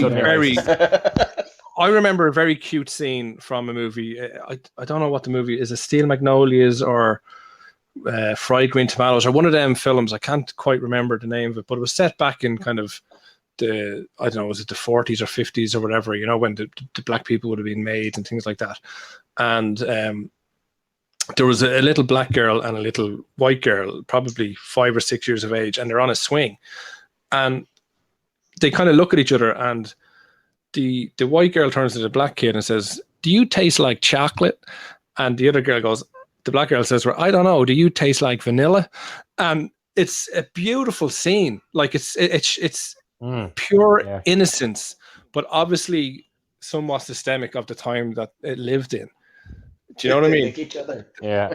No, I don't. I maybe they did. I can't remember. I'll have to look into it. But it was. I always remember that scene standing out, and it was a great scene. I remember when I was very little, my cousins who are black were coming to Ireland for the first time ever, and a little so we were all, being brought to meet them. And my little cousin, I don't know what age she was, maybe 4 or 5. So she met my 2 black cousins. And the first thing she said to them was she told them to wash their hands and to wash their face, that they were dirty. Yeah. So but again, that it's was just total pure innocence. Yeah, total innocence. Yeah. No, it definitely was. And then when I said it, everyone started giving out to me. Like, it was ridiculous. I was 20. I know. When my eldest was 6, she unknowns to me, took out her face paints and painted herself brown and put on some glasses and came out. And I was like, what? She came out in blackface, essentially. I was like, what have you done? And she goes, I painted myself like Lily off of my big friend. And because this is a TV show. Yeah, it's a cartoon, like. But again, innocent, nothing wrong with it. Absolutely innocent. Nothing wrong with it from that perspective. But Lockhart, if she ever goes into politics, like, that's going to haunt her. This podcast is going to haunt your daughter forever. She's blackballed now for life. Do you want to name the daughter just to save two? Say blackball, no. Or give us her PPS number, whatever it is. Lockhart. Lockhart, do you want for myself, and I'll blackmail her later for my own private game. Do you want to give her name? No, so you can save the other 2 daughters. No. Am I allowed to say blackmail? No, you're not. It has to be male now. Okay, Buzz, welcome to the show. Benji Boyle, welcome to the show. Buzz says, if there were 2 black guys and one had black hair and the other blonde hair, you'd say the one with the blonde hair. You would. You'd use a descriptive term. Thank you, Buzz. It definitely supports the argument. Most definitely. White girl. Exactly. So we're talking about kind of strange laws and things like that. And that brings me on to the next topic here, where is this is in Northern Ireland now. Police prompt fury by tweeting that a kiss under the mistletoe without consent is rape. Jesus Christ. This is Northern Ireland. So a police force has been ridiculed for warning people to get consent before they bump into that special someone under the mistletoe. I was shocked. I thought this was a joke. Yeah. So did I. This is insane. So who authorized that tweet? It's absolutely nonsense. Take the mistletoe out of it. If you kiss a stranger on the street, is that rape? Well, no, it's certainly not. It's certainly not. No, sexual assault. It would be, yeah. But I think this is them trying to sensationalize it, which is wrong. But even what it seems to think here is that if you even attempt to do it, you're an attempted rapist, attempted raper. Do you know what I mean? Like, some of the tweets in reply was absurd. Since when did a kiss under the mistletoe turn into rape, for fuck's sake? Get a grip and start being thief takers again, not half-arsed SJWs. Don't know what that means. SJW, what's that? Yeah, I don't know. Are people having sex under the mistletoe now? What a bizarre statement. Mistletoe, the next thing to be banned. Bumping into someone under the mistletoe. Whoever put in that tweet is making a good point, because it's like what Lockhart said. A kiss is not going to be rape anyway. So, where are the PSNI getting off? Social justice warrior. This tweet out. It's crazy. Well, I guess they have the people here at midnight in Baghdad talking about it, don't they? Social justice warriors. It's the whole issue of consent. Thank you very much. Social justice warrior. Yeah. And that's what they are, social justice warriors. Like, if you hang a bit of mistletoe and you put your face out for a kiss, are you an attempted rapist? Like, can you be prosecuted for even attempting? No, that's soliciting sex. It's your face out for a kiss, that's soliciting sex. But it's prostitute. It's absolutely gone mad. And yeah. I don't know. Do you remember 2 years ago the song "Baby It's Cold Outside"? Do you remember that song? I do, yeah. And they were trying to get that banned from the radio because there's a line where the girl says, "What's in this drink?" And then suddenly that became it was interpreted as maybe that he spiked her drink. And people weren't going to play that song on the radio. But I think that is. It sounds like it's a very similar. It's just a. But let's look at it from the other side, right? If you're at a work party and there's mistletoe up, and there's a beautiful girl sitting under the mistletoe, suggestively just standing there directly on the mistletoe, and you've had a crush on her for months, right? And you say, "This is my chance. This is it now." I've been chatting her up, I've been flirting with her in the coffee house, and we're doing all sorts of putting in all the time, right? We're both single, we're both in our 20s. I'm going to go for it. And it's Christmas. Yeah. We're both kind of, Christmas party drinks, Christmas party kisses. I went up and gave her a kiss. I think in today's culture, you have to ask, is it all right if I kiss you? because Yeah, they you do all nearly this have to get consent written stuff when you go to consent. college, right? But Would you not after wait college, you're until learning she's getting the bus home, and then when she gets off the bus, you get off the work. bus? Follow her to her And- door behind, so she doesn't know you're there. But you'd nearly be better off because at least you'd be hung for a sheep as a lamb. Like, do you know what I mean? What if you kiss her and you had herpes and she didn't want the kiss anyway, and then it turned into a whole fucking ordeal because she got You've assaulted her. And sexual assault causing harm. and you've transmitted a disease, and the company's liable because you did it under their roof, and everyone But loses. it's just. Do you think it cuts both ways? What if you're standing under mistletoe as a male, and the woman comes up and kisses you without your consent? Yeah. Then is she equally? It's the liable same to- thing. It has to be the same thing. Is she good looking? Like, But I would love to see if there's any police station in the north that would actually, even tolerate a complaint like that. has it ever been?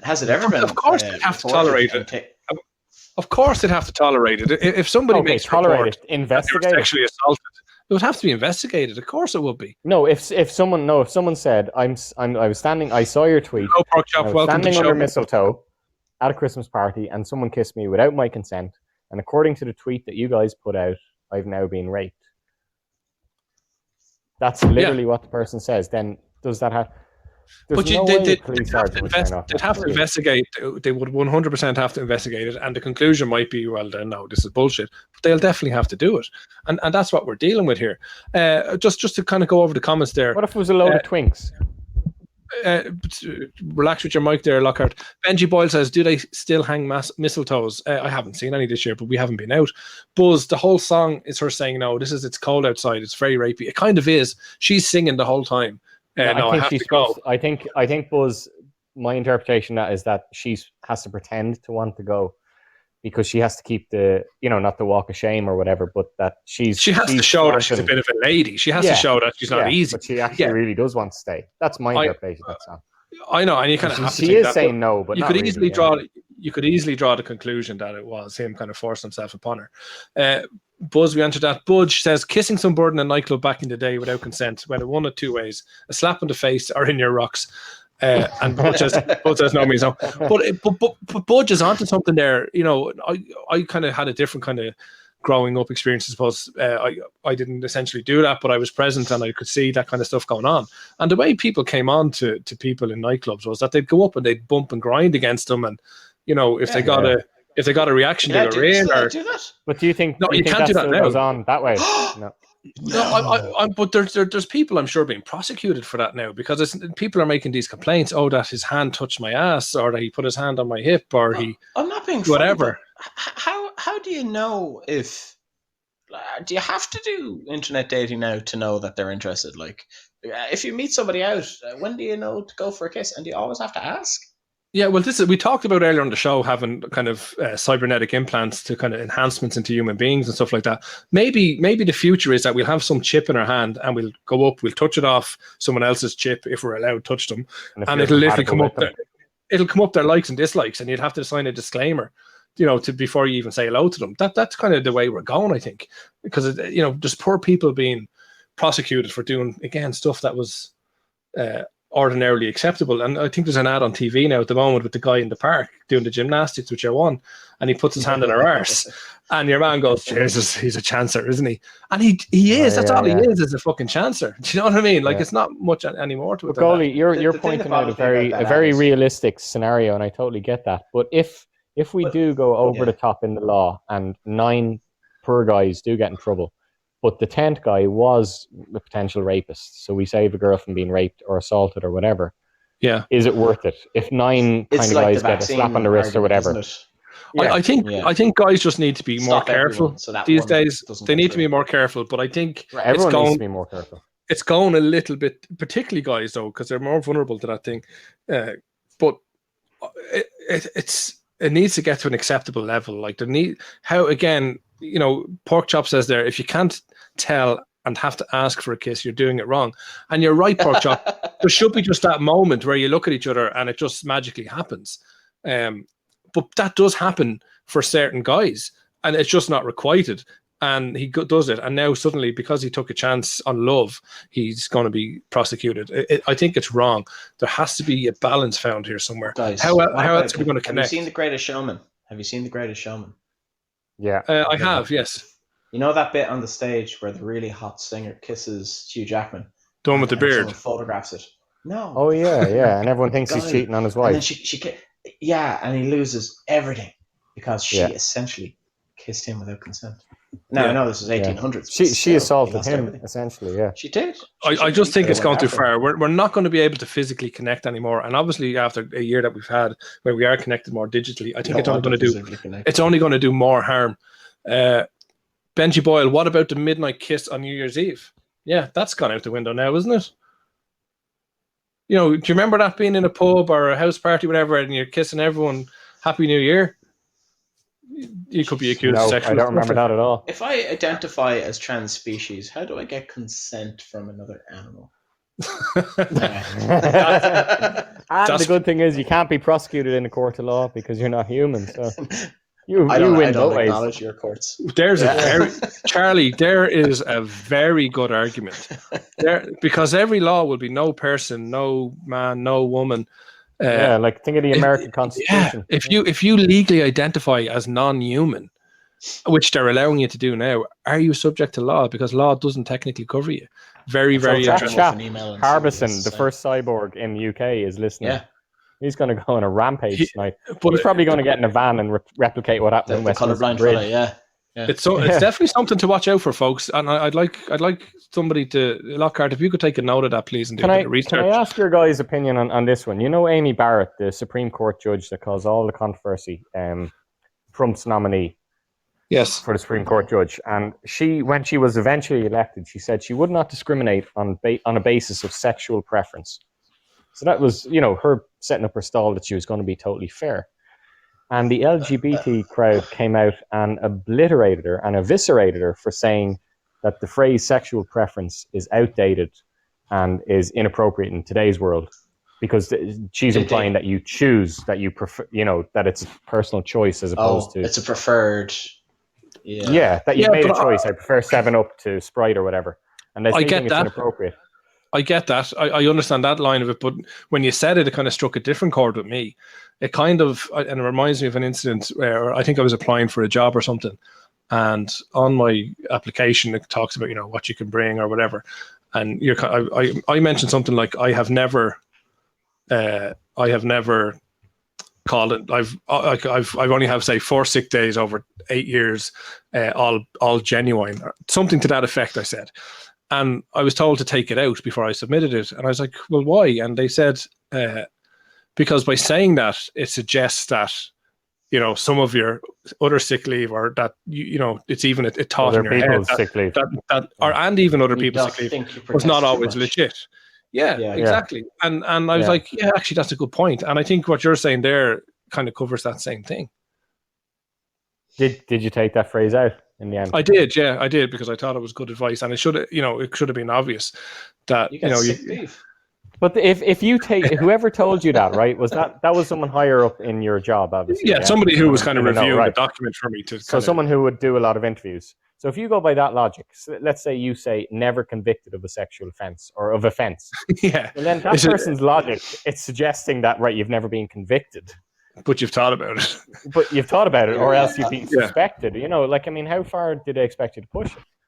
Yeah, well, no, he's right, though. He's saying don't put it in. He took it out altogether. Yeah, I suppose. So I think you do need to be kind of careful with your wording and not always take things for face value, which you do. Budge says, although sexual assault face value is probably inappropriate as well now. It probably is. He says, although sexual assault is wrong and terrible for the victim and should never be downplayed, finding the balance and where the line is nowadays, impossible. Bumping and grinding is assault now, no doubt. It's very sad how things have gone. Budge, you're I don't know you, but I feel like we're on the same page in relation to this. No, that Goldie, you're just being politically correct there. I don't think I am. You were the bump and grind master. No, master. but that's just the way things were. But that doesn't mean it's now. Well, it's not my past, but it's certainly it's certainly the way things were. and it shouldn't be assault. It's gone too far. But I think men do need to be careful, for definite. Yeah. Pork Chop says, I cannot stand the whole nonsense of gender fluidity or binary bullshit. It's absolutely a biological division. You have a vag, you're female. You have a penis, you're male. End of story. Question of your gender is a mental illness, plain and simple. Wow, Pork Chop. Pork Chop. No offense, but you belong to a previous era there. It's and J.K. Rowling. Come on. J.K. Rowling. It's definitely it's a tough statement, but I feel where you're coming from. Absolutely, I do, because we talk about you being from a generation where that was the way things were. I'm at the tail end of that, and I do obviously have some of those thoughts and I agree with you. But at the same time, I have to realize that we can't say that anymore. It's just not right. We have to. Yeah. While you might have personal feelings about things, you have to kind of accept things too. And I think that's the way we've gone in relation to it. We've lost Lockhart. And talking about kind of new, we're kind of having he's back there. We're kind of having a very sexual show tonight. I'll leave him. Can you block him? Block him. We lost you there, Lockhart. Sorry, yeah, I was shedding my static electricity. And Pork Chop says, Pork Chop has replied. Is that true if you rub a balloon on your head? Have you ever tried that, and does it work? It does work, yeah. It's never worked for me. Really? It really annoys me. Yeah, I tried doing it for my two kids. Because they think I used to be a magician before my current job. They genuinely do, because I said it randomly in passing comment years ago. And anytime they see Paul Daniels on stage or whatever, they're like, "Oh, you used to do that, didn't you?" And I was like, "No, wait, did I have scantily clad women with scantily clad schoolgirls?" But, I could never ever do the balloon thing, and I've tried it a million times. Yeah. That's mad. Maybe you're just polarized in a different way. Yeah, maybe you're not human. Maybe you're not human. Trans-binary, post-human. There you go. Pork Chop says, he says, who says you can't say that? Since when can we not say the truth? Just there. It's Pork Chop, the truth, Pork Chop. That's the problem. Yeah, the truth is changing, unfortunately. The truth is changing, and that's the reality. I think the way you put it, Goldie, was quite acceptable, because you're saying you kind of agree with this guy, Pork Chop. I do agree with Pork Chop. I can fully empathize. Yeah, you do think gender fluidity is wrong deep down, but you recognize that you can't really get away with saying that now, and you have to respect someone who is gender fluid. But deep down, it doesn't personally, yeah. If somebody wants to identify as a toaster, just let them. They're not bothering me. Leave them off. Yeah. But there's another part of me that says, I fully accept that a man can be born in a woman's body, a woman can be born in a man's body, and things like that. That because at the end of the day, we all start with more female chromosomes, I believe. You're making the point that it is a man's body or a woman's body. Well, no, I haven't got that far yet. But I think genetically speaking, we all start as female. I think we all start as female. You're right, Jay. We do. And then we change to either male or we stay as we are. So it's most definitely feasible that something in that process can go wrong, I suppose is the only word I can use, or to an anomaly, to be more polite, maybe, happen. Fair. So it's possible that, somebody's born more of a female than they are a man, and they've every right to change it. What I don't buy is the gender fluidity, where you can wake up one day to be a man and the next day you feel more like a woman, and then as an hour goes by you could change back and forward. I find it hard to buy that a little bit, but I think there definitely needs to be more acceptance. Science doesn't change, he says. Chuck and Billy's not your cup of tea. He says, what's up? Not much is up, bud. We're just talking about world news. Buzz says the truth is only changing. Specify. We're talking about gender fluidity from Baghdad. We're getting there. Truth is only changing because the people who want to identify as a crocodile have a louder voice these days. Buzz says. Pork Chop says, what bothers me about it is that in your face, you have to deal with the crap. Yeah, I get it. It's in your face these days. And Chuck and Billy asked what the show's about. This show is just us looking at kind of strange and unusual world news and kind of having a little chat about it, and sometimes in a satirical or comedy way. Chuck and Billy's. Please don't get offended. It's all meant in good taste. But yeah, I think the world is definitely changing, and Pork Chop, I agree with you. It's a bit crazy, but we just got it. We do have to deal with it, unfortunately. There's no point in you're only. How is Pork Chop allowed? How is Pork Chop allowed? Fuck, hate this shit. And me having a problem with the fucking gender. But you see, this is the point. This is the point. I think everyone, even someone like Pork Chop, is entitled to the fact that he doesn't respect someone's gender fluidity. Because if we're totally if we have to be totally accepting of every viewpoint, we have to accept a racist or a sexist or someone who is. I'm not saying that we're accepting every viewpoint.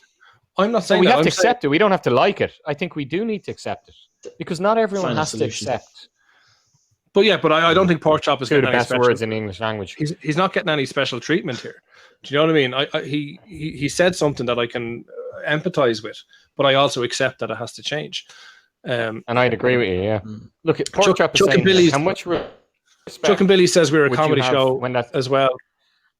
Top 3. Sorry, Charlie. No, just we're bottom 3. Chuck and Billy, thanks very much. Yeah, we're the bottom 3 at the moment. Hopefully, we can. So this is like that. But thanks very much for tuning in. So, pork chop. How much respect would you have when the gender fluid person with a penis walks into the women's bathroom Look at while your daughter is in there? What if some prick identifies as a 14-year-old and starts asking your daughter for pictures? Yeah, I suppose there's a limit to what we can accept, isn't there? You'd totally change your opinion then, wouldn't you? Yeah, you absolutely would. You would. Yeah. You know, you're right. There has to be a limit. There has to be basic protections for children. So I think if people want to identify as a 14-year-old, let them, but they still have to obey the laws of the land. If an adult identifies as a 14-year-old, he's not breaking the law. Yeah, and are they subject to the law? Will they be tried as a minor? Yeah, and I think that has to be. There has to be provisos or provisos, or how you pronounce the word. There has to be conditions. Pronounce there. It whatever way you want. Just yeah, but there has to be conditions. Right. There definitely has to be conditions there that if you identify as 14, that's fine. But if you engaged with sex with another child or whatever like that, you're still treated as an adult, or I don't know the exact wording of it. If you're talking to me, there has to be conditions. Stop saying you. Similarly, if you identify as a dolphin, you can't have sex with dolphins. Just because you identify with one, it's still illegal. It is. It's not illegal. Still, we won't get offended. That's good to hear. Unless animals. Yeah, it's called bestiality. Buzz says you can't pick and choose. But who says we can't pick and choose? Do you know what I mean? We can pick and choose, and that's what it's about, isn't it? It's about us rewriting how society acts and what's acceptable and what's not acceptable. So you're saying that we can't pick and choose. I think you're wrong. We can. We can accept certain things for a certain time, and there has to be some charter or something drawn up so people, everyone knows where they stand. I think the minute you draw up a charter, though, it becomes outdated, doesn't it? I think it needs to be. It needs to change. It needs to be updated. But we'll move on to our next segment, which is not too far off the mark, to be honest with you. A sex addict sued Amazon. Owned platform Twitch. So basically, sex addict is suing Amazon basically through Twitch for $25 million because it has too many scantily clad gamers that left him excited and he injured himself.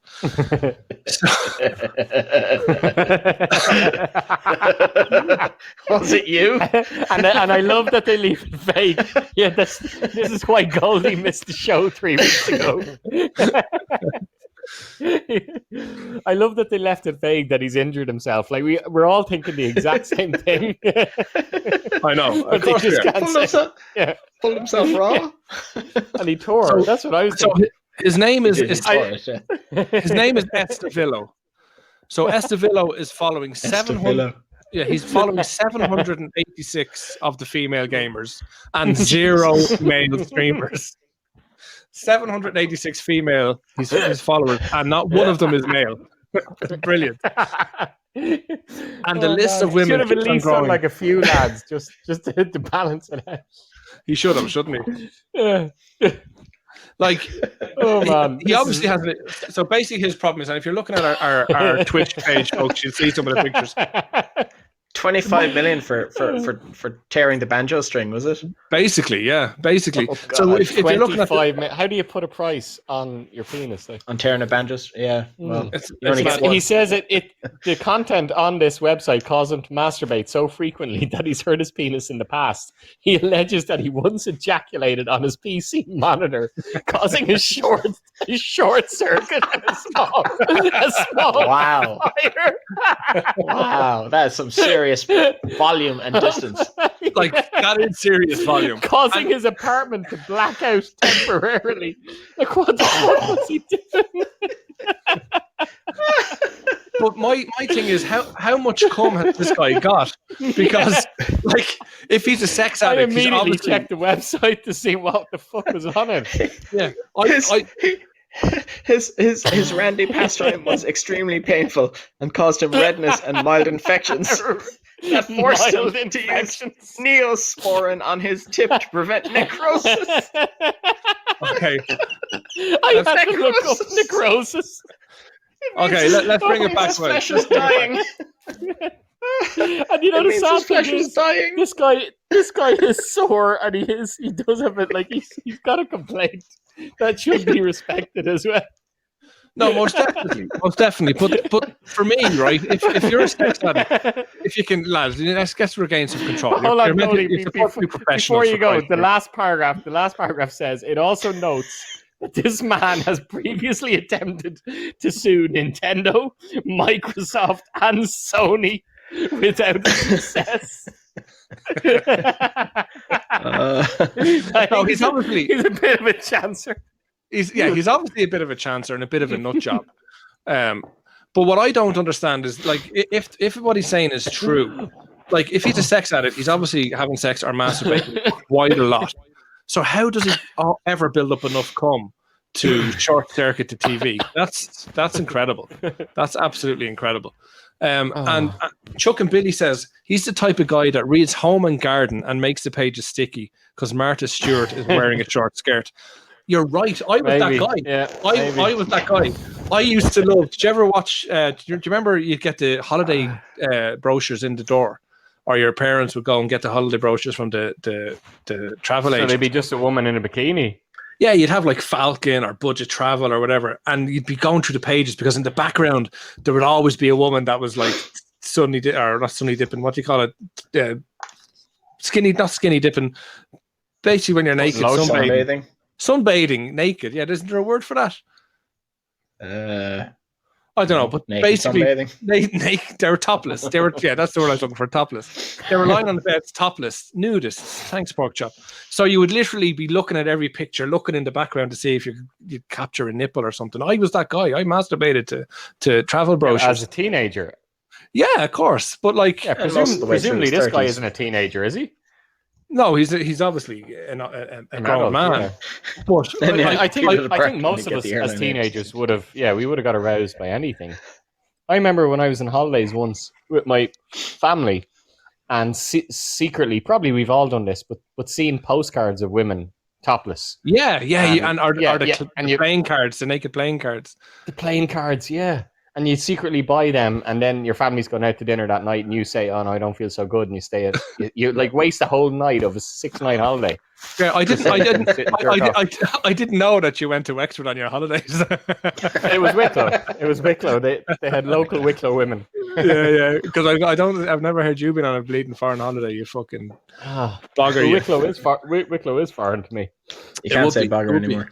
And yeah, you probably can't. Chuck and Billy says you have to peel it apart then when you get to the airline agency to take a flight. Yeah, we great times with the old travel brochures. I think I'd love to hear from the people that are listening in. Wait, does he have a case? Like, does he have a case? Like, should there be a warning to saying sexually addictive content? I think there probably is, because I know even when we came on this podcast, I didn't come on it, but when I arrived on the podcast earlier on, I had to mark whether it's explicit content or not, and of course I did mark it. So you presume that there would be warnings. These are only women in bikinis. They're not actually sexually explicit. That the guy on with the court case. There's nothing you wouldn't see anywhere, not anywhere else. But like we're saying, if you got even a Dunn's catalogue in the summer, that's going to have women similarly clad. I mean, presumably there's no sexually explicit warning for it. No, but you see, there's a big difference between saying here an adult content warning. Adult means sex, doesn't it? Well, no, it means stuff that kids shouldn't see. And again, where's the social standard with it? But I don't know if you're familiar, Charlie, because you're not really very good with the internet. But these streams or these videos, as you might call them, are pictures of lady, usually big busted, wearing scantily clad. So you're seeing a lot of cleavage or whatever, and they're playing video games, talking shite, and they're making a living out of it. And that's what he's talking about. This isn't just somebody wearing normal clothes playing video games. They're playing up to their sexuality. Right. Yeah, I watched that. And that's what they're doing it on purpose. Of course, you'd watch it because that's how lads are, or some women, or whatever gender you are is into that kind of shit. So I don't think he has a case, to be perfectly honest. You just stop. If you're a sex addict, great, but have a bit more. Like would soon Babe Station. It's like an alcoholic suing a pub for opening up on the street. Do you know what I mean? You just got to deal with your own fucking demons and manage it best you can. Chuck and Billy says he wants to jerk off to Victoria's Secret window at the mall. I actually don't like the Victoria's Secret windows. What's Victoria's Secret? Is it just like Ann Summers? Or? It's an Ann Summers kind of lingerie place, yeah. And you look in the window and there's nothing ever has made me excited. I actually didn't like any of that shit. Well, that's because they're on dummies though, on plastic models. Yeah, but I kind of visualize it being on real. I visualize it being on a woman, and I'm like, I don't even know if that's sexy. Like, do you know what I mean? Surely there's something better in the shop. Is what I've never gone in, so I don't know. But there has to be something better they can put on that fucking rack. But that's just personal taste, I guess. Pork Chop says, have you seen TikTok lately? Young girls on there doing things young girls should not. Pork Chop, I have seen it. It's crazy. It's crazy. But again, film. No, TikTok is another app where you show 60-second videos yourself, and girls are dancing on it and doing all sorts of shite. And yeah, it's addictive stuff, but it is wrong. 10 minutes, guys. Are you serious? What? Maybe you shouldn't watch a Pork Chop. I'm just going to check this TikTok out. All right, yeah. I was like, where's this fucker going? But it's actually funny that Pork Chop says that, and we're probably going on a little bit longer on the subject than we should.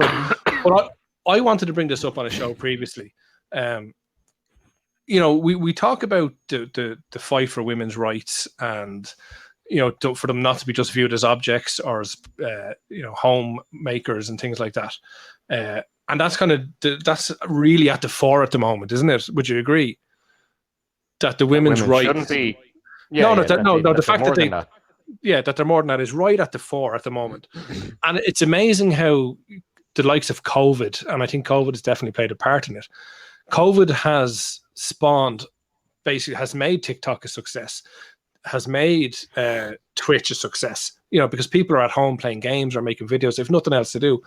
So it just took one virus to resort women back to their, and I'm going to say this, and I will apologize for it, but I hope you understand why I'm saying it, but resorting back to their natural state, where they use their sex, they use their assets, their sexual assets, to actually succeed. When there was an OnlyFans girl being interviewed on Dermot and Dave on Today FM in the last month or two, and they were talking to her like it was the most normal thing in the world for her to be selling her sex on OnlyFans to make a living because COVID ruined her job or whatever. Yeah. But isn't what that was the job? Just a normal job? Oh yeah, she was like a shop worker. I can't even remember. Right. But like, but is it not normalizing it a bit much? Like, the joke about prostitution being the oldest profession and everything, but like. Well, my point is, I think it's brought women, 2 steps forward or 1 step forward, 2 back type of situation. They've made great strides in equality, and then suddenly have literally taken a couple of steps backwards, gone back to hold on. Are you saying a woman can't enjoy equality and still be sexual and actually use her sexuality? I'm saying that selling your sex it's like a bloke having muscles and using his muscles. I get it. Any contradiction there at all? There's definitely a contradiction, because I understand. How? Like what you're saying is like so many levels ahead that we accept women so much that let them use their sexuality to advance in their life, and that's okay. You're going like loads of steps ahead. Like that's far into the future. Do you know what I mean? They can't have their cake and eat it at the moment. And we talk about leaders leading by example. These women should say, no, I'm not going to go on TikTok and shake my ass about to get views, or Twitch. If they really feel so strongly about having equality, they need to not do that. I think that's ridiculous, Goldie. I know you do, and I fully appreciate that you're talking about, it's so equal. It's so equal that it's okay to happen, but it's not so equal right now at the moment. But why? Why do you think, genuinely, why do you think that? Because we don't, as you talk about, we don't have women CEOs, as many women CEOs. We don't have many women in certain sectors of government or employment or boards or whatever, in sport. So it's not where it should be right now. So to get there, you need to work for it. So you can't really have a boat. Don't get me wrong. I love the videos. I'd be in a trance every bloody morning looking at them. Do you know what I mean? But I'm thinking to myself, you're really letting yourself down here. Yeah, but maybe that's a man's fault. Maybe that's our own fault for viewing them. Do you know the New Zealand president? The female, yeah, the breastfeeder. Yeah, exactly. What's the first? No, he's right. She did. She breastfed her kid in. She breastfed her kid in Parliament. I did. So what's the first thing you think when you see her? I think of baby breastfeeding, but that doesn't take away from that. Doesn't mean it's wrong. I know. No, I'm agreeing. No, I don't think it's wrong. I think that's good. She used that to her advantage. She did. She's famous. She shouldn't have had to apologize for breastfeeding. Yeah. So that shows. How advanced she is. No, definitely does. Chuck and Billy's. Sorry to cut across, Charlie. Chuck and Billy's. Thank you very much for the follow.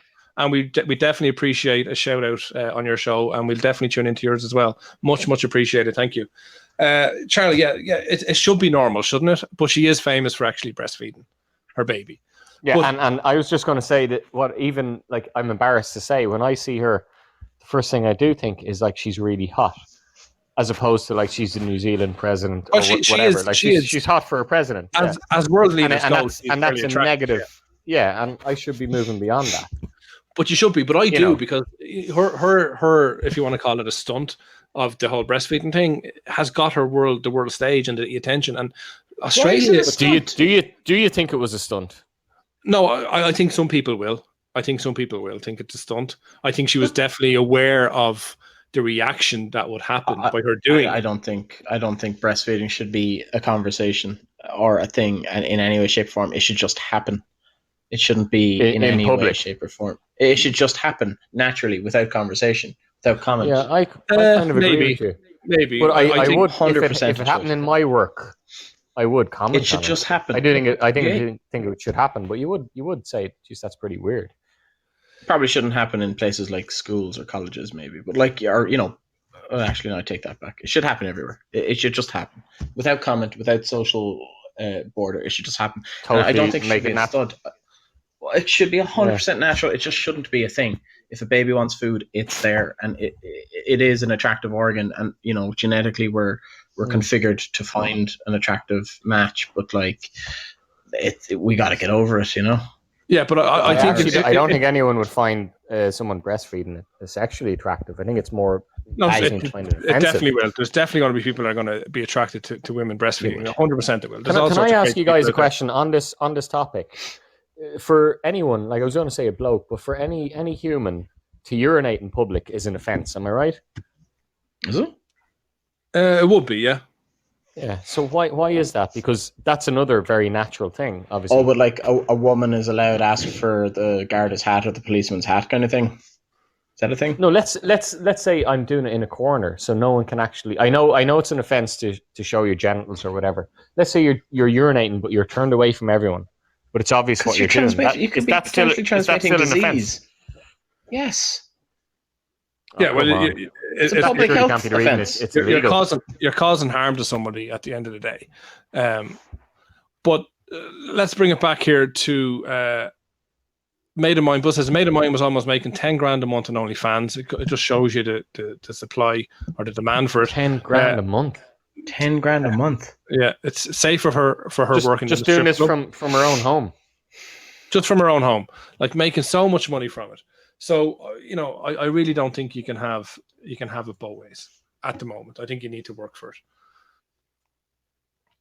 So yeah, that's incredible money. Yeah? That's unbelievable. Is that is prostitution? We're clear. But sex sells, But it is selling sex. Is what you're saying. It is flat out selling sex. Which seems to be acceptable. It seems to be acceptable on the internet. But it's not legally prostitution, though, is it? No, it's not. She's not broken a law. It's legally acceptable in print media. Like what is written there. She's a sex worker. So maybe not a prostitute. So she hasn't. Well, it's legally acceptable in print media. So it should be legally acceptable on visual. Who put up that comment? Okay. Pork chop, was it? Pork chop, yeah.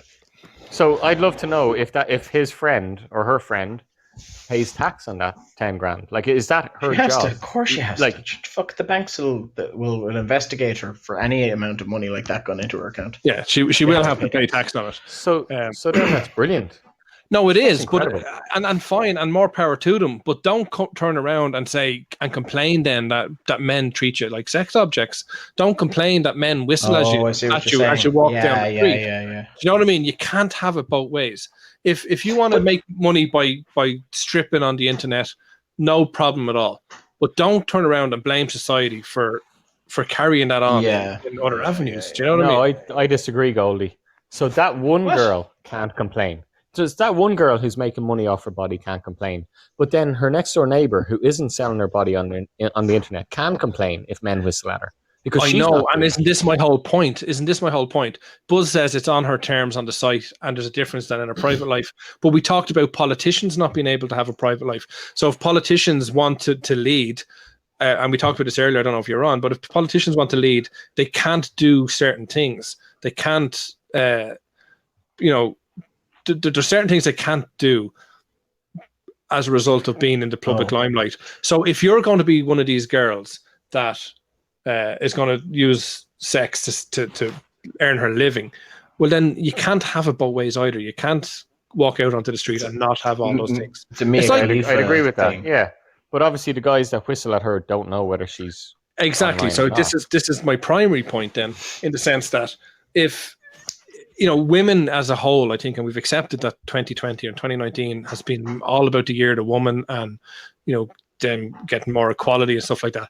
So women should be joining that fight, but they're actually working against it now, in my view. I just still don't get how you're joining up the dots there, though.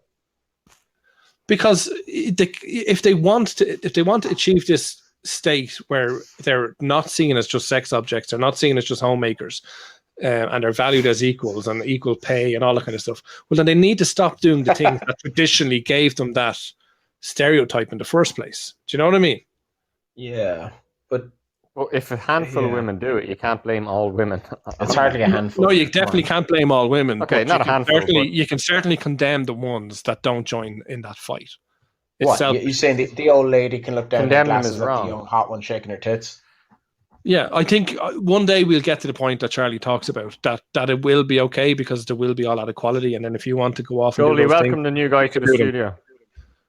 Who have we got in the studio? We have KHN 2878482901422222. Welcome to the show. That's definitely a transhuman. Definitely, yeah. We have some cybernetic organism. Robot. Budge says feminists are one of the world's biggest problems. So Budge has some very right-wing views. I can again empathize. I with actually him, do it. I empathize with Budge as well. That's it. But isn't that you empathizing with your darkest side of yourself that you try to? But you see, this is the thing. I can empathize with a lot of people. I'm very objective when it comes to things like that. I can take a step out of myself and kind of put myself in people's shoes. Isn't that what empathizing is? I can do it. You're good at that. Yeah, you always were good at that. I was. What are the movie lines you most identify with when you ran? Who's drinking whiskey? What are the most famous movie lines? In what sense? Anything. What's first thing coming into your mind? Like, the way people will say we're going to need a bigger boat. Yeah. What's coming into your head right now? I feel the need for speed is what comes into my mind. All right, Lockhart, what about you? You can't handle the truth. 2 Tom Cruisers. Good one. 2 Tom Cruises. Pork chop, Budge, Buzz. Type in whatever you think. I don't know. I suppose probably because not my favorite movie, but because of all the conversation tonight, I'm just thinking, "Come with me if you want to live." But it wouldn't be one that I know normally.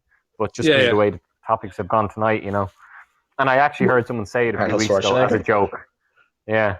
Well, doesn't Keith Barry play on that? He'll talk about certain things for 2 hours because in the third hour he's going to get you to think. Get to the chopper, Buzz. Yeah, very good. What was the question? Pork chop. I don't know what movie that was. No, the question is what movie quote comes to, when you think of a movie quote? Bang! What's in your head right now? Put it on the screen. And while you guys are doing that, Charlie, you're going to tell us about Adolf Hitler has miraculously been re-elected. Yes, and I don't know if this is a good thing or a bad thing. Because he's been elected. And I suppose the first thing we need to consider is, should you be judged on your name alone? Well, this is the the whole point of the story, I think, isn't it? Exactly, yeah. So basically, last month in Namibia, there's a politician who's named Adolf Hitler, was elected. He won 85% of the vote in Namibia. So he was elected as a politician, and his name is Adolf Hitler Yuana. Talk to me, Goose. What I love about this story is he is named after the Adolf Hitler. But Yes. apparently, so the story goes that his father named him after the Nazi dictator without actually realizing what the name meant. Like, I love that as the excuse. I didn't realize it was a bad thing. So my father named me after this man, he says. He probably didn't understand what Adolf Hitler stood for. Mm-hmm. So what I'd love to know, now his father is deceased, unfortunately, but his father must have known that Adolf Hitler was the leader of Germany. So he must have respected him in some way to name his son after him. But you have to remember, Namibia was part of the German territory back then, like up until 1915. It was German, and there wouldn't have been. And there wouldn't have been any Jews there to send to concentration camps. So they might have only seen the positive side of Nazism. I don't know, but what I can't believe about this guy is that he didn't change his name before he became a politician. Well, this is the thing, and this is what I want to talk about. If you're watching Twitch, folks, you'll just see kind of some of the story there. But aren't you destined? Doesn't your name kind of define your destiny in some way? There's a TD in Cork named Michael Collins. He's a gobshite, but they keep re-electing him. Yeah, and do you think it's because of his name? Yeah, like clearly because of his name. It's the most. If you see Michael Collins on the ballot sheet, we're in the era. We're in the era residual in your DNA. Yeah, we're in the era of Donald Trump. We're in the era of area. You can say area. Area. I'll say what I like. Yeah, of Boris. Say what you like. Yeah. So you can see why having a name such as that would actually appeal to people in certain respects. Now, he just to clarify, this man does not condone anything that his namesake has ever done. But he'll be remembered for. Will he be remembered for something? He definitely got elected. Different? Part of his election was definitely because of his name. 100%. It has to be. Do you actually think that, Goldie? Yeah, like he was destined to enter politics because of his name. So, what other names can you think of that people have been born with that, guaranteed them success? Now, we can talk about people who are obviously, children of stars. Or the opposite, if you want. Elon Musk's child, whatever is, I don't know the name. How do you pronounce 12. His son? It is a boy, is it? It's a boy, yeah. Something 12. I forget the rest of it. Yeah, but he's obviously. Why would you name your child that? But you'll never fucking forget it. You'll never forget the name. I think it was a. Well, do you know that in Sweden you can't name your child IKEA? You can't. You're joking. You can't. It's copyrighted. Copyrighted, yeah. Yeah, that's interesting, all right. Which is so you can see why. Jesus as well. In some countries, like the way you see footballers in South America called Jesus. So in some countries it's illegal and in others it's not. Because I remember growing up. Jesus, he wasn't born Jesus, the actual Jesus, the Christ. Like he wasn't born Jesus. They gave him that name. He was born RoboCop. Yeah. It was was it Jeshua? Kalel. Jeshua? It was more like Joshua. It was Heshua or something. It was Jesus. Nothing like Jesus. Jesus. No, it was like Joshua or something like that. Okay. And of course you have the Joshua tree. Meeple's Champ says to infinity and beyond as his. Yeah, but you're not suggesting Jesus was named after U2 album. No, I think you're kind of right, Lockhart. In some countries, you are not allowed to use. You're not allowed to use the word name Jesus. But I used to think Christ was a surname. Like that goes to show what I thought. Yeah, everyone kind of thinks everyone thinks it's a surname, all right. Yeah, and it's funny. My daughter always goes Jesus Christ, and I look at her to scorn at her to say, you're not allowed to say that, and she goes superstar. Who do you? And she just starts singing the musical. I'm like, oh, you're just singing the song. She's like, yeah. So she's cute. I'd love actually if someone who's listening in could check this, but I remember hearing that you cannot christen your name Adolf. In Germany. Adolf Hitler in Germany, that it's banned. Now, Hitler is a surname. There's not many Hitlers around, and I think Hitler's family changed their name. Yeah, you would, wouldn't you? If your name is Hitler, you'd have to change it. Yeah, so I could be wrong, but I think you can't name your child Adolf Hitler in Germany. It's against the law. No, you So I'd definitely love if can't. someone could check that. You're sure of that, are you? Yeah, I'm sure of that. Pork Chop says He's elected. Austria as well. He was Austrian, not German. The fact he's elected tells you the people didn't care, says Pork Chop. Budge says, and what? It's just a name. Buzz says names are great. They are. That's how we know each other. That's the best comment of the night. Yeah, names are great. Names are great. Pork Chop says, your name has no control of your destiny. Your actions do. Probably very true, but I think having the right name helps, because otherwise, why would Elton John be Elton John? And people change their names, and not his other name, which I can't recall at the moment. Graham Norton's name is Walker. Graham Walker. Look, that's a great name. Why did he change his name? He didn't want to be associated with someone registered with. We have someone has Guilds. just let me know that you can name your child Adolf, and there are 46,000 people living in Germany with that name. So thank you, caller. Yeah, but I don't think you can call them. And they've also said I have the best and nicest laugh I've ever heard. I wish they'd type that in. Thank you. The best and nicest laugh I've ever heard. Your mum's not really on Podbean, is she? No, and thank you, ma'am. Yeah. Pork Chop says your good. name is not family matters. Of course, my mum named me, so she's gonna love my name. Buzz says he's seen somebody in work named Sally Sucky Cock. That's very interesting. She's got to be Asian. It's unfortunate. Meeple Champ says great kid, don't get cocky. Pork Chop, Mel Gibson, great name. Yeah, Mel Gibson is a great name. Mel Gibson is cool. Is that his actual real name? Yeah, Mel Gibson's name is real name. I think it is. John Wayne. John Wayne. That was a brilliant name. That wasn't his real name. No, that was a made-up name. I remember his name. Marion. Marion. It was a woman's name. Yeah, Marion.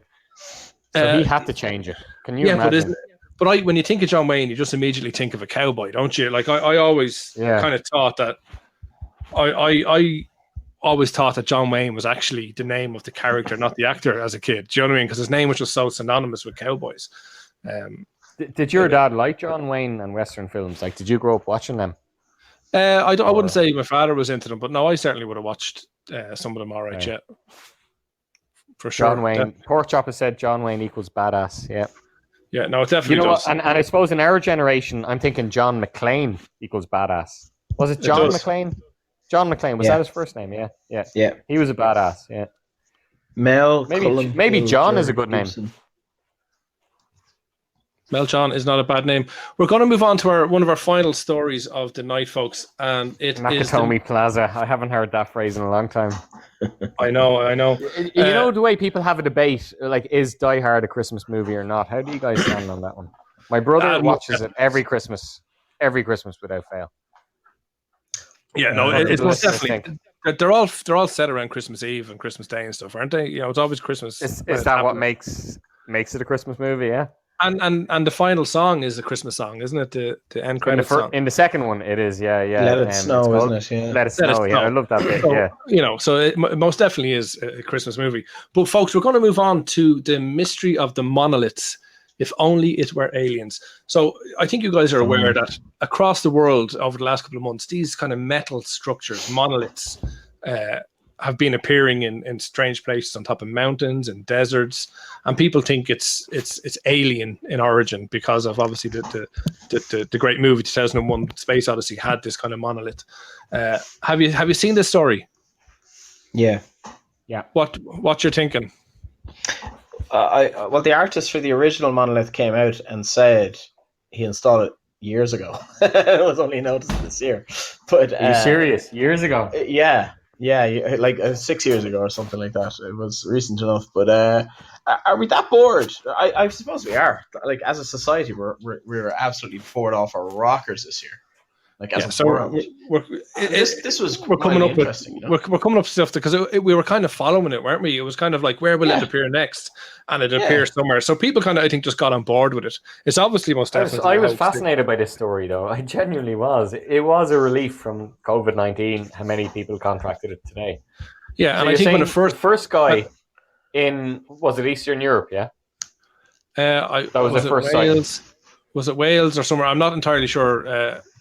Where the first appeared, but it certainly just started appearing. Okay, so this guy did it 6 years ago. It's been there for 6 years ago. I thought Utah was the second place. Yeah, it's been in Utah. It's been in California. Okay, so what about all the other ones then? That's people copycatting it. Basically, yeah. So story? they've tested these things, and it's all kind of, they're fixed with nuts and bolts and stuff like that, and kind of earthly material. So it's been proven that it's just a hoax. But isn't it a brilliant thing to kind of get behind? I love it. Yeah. For nothing else, it was a distraction from 2020. Yeah. Yeah. No, it definitely is. KHN says, lads, some YouTubers made a video putting up their own monolith, and BBC and all the lads posted about it. There you go. So it's just it's a trend, isn't it? We talk about TikTok and things like that. It's somebody in the fucking jack. Which one of you? It's somebody in the fucking jack. Is that you, Charlie? You weirdo. Goldie. Oh my god. Charlie takes a piss live on air. Budge says it's a bit sad. Just like all the people in Utah. Yeah, but I find it a bit sad people put that much effort into lie. I don't think it's lying. I disagree with Budge. Yeah, it's not lying. It's just having a bit of fun, isn't it? And it was other people made up the lie. Like, he just installed it. He didn't lie about it. He just installed some street art, albeit in the desert. And we took it on board as a society and said, "Oh Jesus, it's aliens," or whatever the international equivalent of "Oh Jesus" is.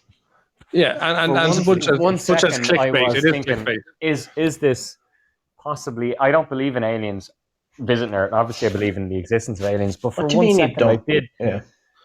I don't believe they visited us yet, because I think we'd know. But I obviously believe in the existence of aliens. But for one second, there was a few days when I was in work, religiously checking that story every morning. I thought, fucking hell, if this is it, if this is the moment they've chosen to announce themselves. Because you look at the monolith, you think 2001, and I'm not saying I bought it, but I did. There was a part of me that got over the skeptical side and said, this could be it. But there's a fear on it, and I wanted it. Society. No, I wanted it to be aliens. But we're scared. I wasn't scared.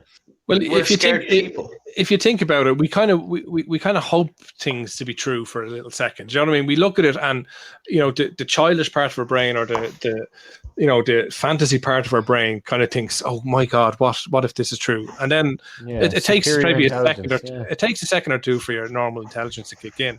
But for that moment, you think, "Oh my God, I hope this is true." I fully endorse that and get behind. So you did hope, as in it was aliens.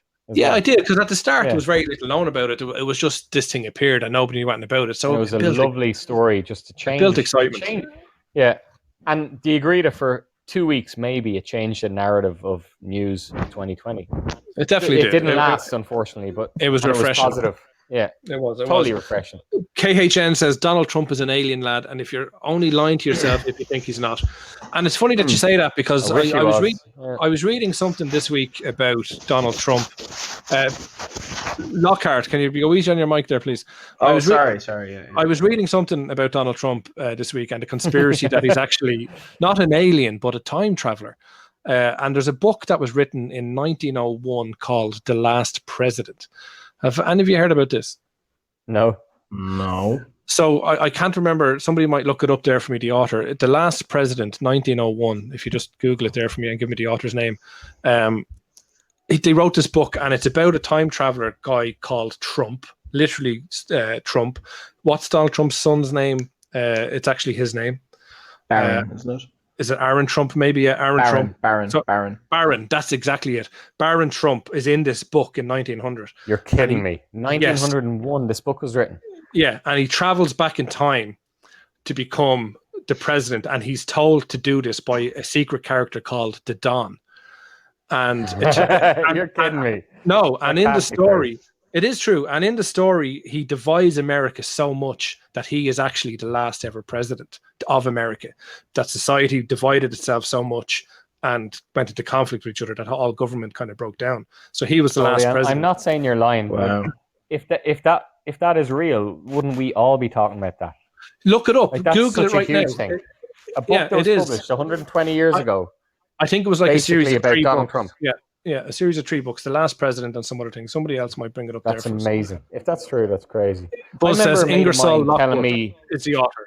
Ingersoll Lockwood. Wow. I'm going to check that. That's brilliant. Thank you, Buzz. Lockwood. No relation to you, Lockhart, no? No, I remember a mate of mine telling me Saddam Hussein wrote romantic novels. And this was before like the internet was widespread on phones and stuff. 19th century. There's no way Saddam Hussein, the president of Iraq, wrote romantic novels. And my mate it was Russell, as you know, Goldie. And Russell was like, not only did he write them, he's still writing them as president, as he's eliminating the Kurds and so on. And like looking back on it, you can check it out. He did write romantic novels, which it sounds people so are. crazy. We talk about politicians having private lives. They do have it. You know, he did have a soft side to him, I guess, and he was kind of sold out by the Americans as well. Budge says, "I don't think if aliens were going to make contact, they'd make more of an effort than a metal pole that resembles the Spire." Yeah, I don't know. You're probably true. Couldn't they have a sense of humor like humans? Well, and make us work for it as well, like maybe I think Budge, if I was an alien, for example, and I was going to try and make first contact with a species, I wouldn't want to rock down to my spaceship and go, "What's the story, lads?" Because I'd frighten the shite out of them. But I'd probably leave I'd leave little clues over time to kind of get their psyche around a possibility of other life. And when like the Simpsons predictions. Yeah, and when the time was right, then reveal yourself. So yeah, Budge, I think that's what you would do. Buzz says it was published in 1896. So this is a book that basically predicted the future. But it can. If I'm only going to take one thing from this show, I'm absolutely shocked. Buzz, thank you so much for that, because I cannot believe this, and I can't believe it's not famous. I'm going to be telling everyone about this tomorrow. But sure, there was a book written what about 120 years ago that basically has a president called Trump with a son called what? Barron. And he's led by a guy called Don, and he splits and get this. That's how is that not news? The extra. That's crazy. Get this. He lives on Fifth Avenue, in the story, and that's where Trump Tower is. You're kidding me. Yeah, no, that's fact. But sure, look. Do you remember when the coronavirus happened and everyone was saying there was a Dean Koontz book? Yeah, the Wuhan 400 in 1981. He wrote it about the weaponized Wuhan 400 virus. Oh, hold on, Buzz is adding something here which makes more sense. Maybe Donald read the book as a kid. Yeah, that makes sense actually. That makes much more sense. I love how Buzz says because his parents read him this book. But that doesn't change anything. Chance that Donald read one. That doesn't change anything. That's part you're of the making prophecy. But that's like Back to the Future. You're making the future fit your narrative. Yeah, but maybe that's why it is the narrative. Do you know what I mean? Because somebody did do that. Pick a book, Charlie. Pick a book now written any time in the early 1900s, and from this point on, make that your future. And then before you die, act accordingly. Write a letter explaining yourself as a time traveler. And act accordingly. Yeah, and see how history judges it. That'd be that'd be an amazing experiment to pull off, wouldn't it? I think. I know we've discussed this a lot, and I don't want to bring it up again. But just quickly, because this is me and Goldie's obsession. But Lockhart, where do you stand on this? Is time travel possible? If it was, it is. So if time travel is possible, it's already we're already in it. So I pointless presume question. It is pointless question. So you presume it is complete paradox. Oh, you presume it's a pointless I presume question. It is because it is not possible. Okay. Well, it's inevitable. Because as we progress forward through time, at some point we'll figure it out. If it exists, it exists. Okay. Basically. Yes, exactly. So then, Lockhart, where do you stand on the many worlds theory? Then that every decision we make. Yeah. Because if you believe in time travel, do you not have to believe in that? And that kind of then destroys your head. Well, you don't. Who says you have to believe in that? Did TV you watch Sliders or any of these shows? Yeah, I don't think I'm talking about I don't think we can comprehend. Yeah, but what I'm saying is that's what I can't comprehend. You're saying a lot of you ask any physicist, I'd imagine actually seems to acknowledge the acceptance of the multiverse, and that I can't get my head around that. That's because of the whole cosmic radiation, the cosmic microwaves outside this universe. Yeah, possibly. Because if you scroll out of the universe enough. Yeah, I think it's probably, I think there is formula there to say it's possible, but the energy required to do it is impossible, essentially. I think what you should do, I don't think any of us have the capacity to argue this properly. I think what we should do is seek out a physicist who went into physics for this exact reason, to prove or disprove time travel, and get them on. Call in. Well, if they're listening, more than there is someone listening, yeah. Feel like you should call in, basically. Apple, come here, can I just draw your attention? Bud says he doesn't think time travel exists or ever will. The end. But Pork Chop asked a very good question. If you had one chance to travel to any destination in time, where would you go? And we may have talked about this on a previous show, but let's reevaluate it. I'll start with myself if you don't mind, folks. One thing that jumps to mind is going back to Jesus, the time of Jesus, just to see what the fucking crack is. Do you know what I mean? But just in my as an heart, observer, like yeah, in my heart, believe in that, Goldie. In my heart and soul, I kind of know that it's kind of bullshit. Like, do you know what I mean? So I'm happy to just leave that as it is. So then I'm like, well, what would I really like to do? And again, I'd love to go see Jim Morrison live in 1967 at the Hollywood Bowl or whatever year it was. So you would go back in time to see a gig. I love it. Yeah. What the fuck? No, you'd use your one gift of time narcissistic, isn't it? for that. For Jim Morrison, maybe, yeah. But we have, like Pork Chop, we have proof of the Bible. The Bible exists. Yeah, people wrote it. People told stories of a man that probably existed and it expanded and whatever. Like it's all there. But was he really the son of God? Did he have all these powers? But we want to believe it, but reality is not to live. It's a good book to live by. We know it's just stories. It's the zealots that take exactly. So, what other point in time would you go back to that actually really meant anything? Can it be? Could I witness the start of the universe or the start of the galaxy? You don't have to go backwards, Lockhart. You go forward. Okay, the end of the galaxy then, because after the expansion, people theorize about the big crush where everything contracts into a singularity. So I want to witness that singular moment at the start. From outside time, though. Well, from an outside the universe perspective. If universe didn't exist, how can you exist? I guess is the question. But but have you not heard, Lockhart, that when it constricts, you're looking for the moment when it constricts again? And isn't the theory that when it constricts, it will expand again? So the big crush will result in a next big bang. Like I've heard that's the theory. That this has happened infinitesimally. That there's been big bangs, not just one. Yes. And there'll be, like, we all know the universe will again eventually constrict beyond our conceptualization of it. Well, and that this has happened over and over and over. We're too small we're too small, and we exist for too small a time to. Okay, lads, we're getting very heavy. Let's reel it in a little bit now. We're getting November very 2nd, 1963, JFK. We have just read the Stephen King book, Pork Chop. Great book. We have Lockhart. Charlie, tell me about where would you go?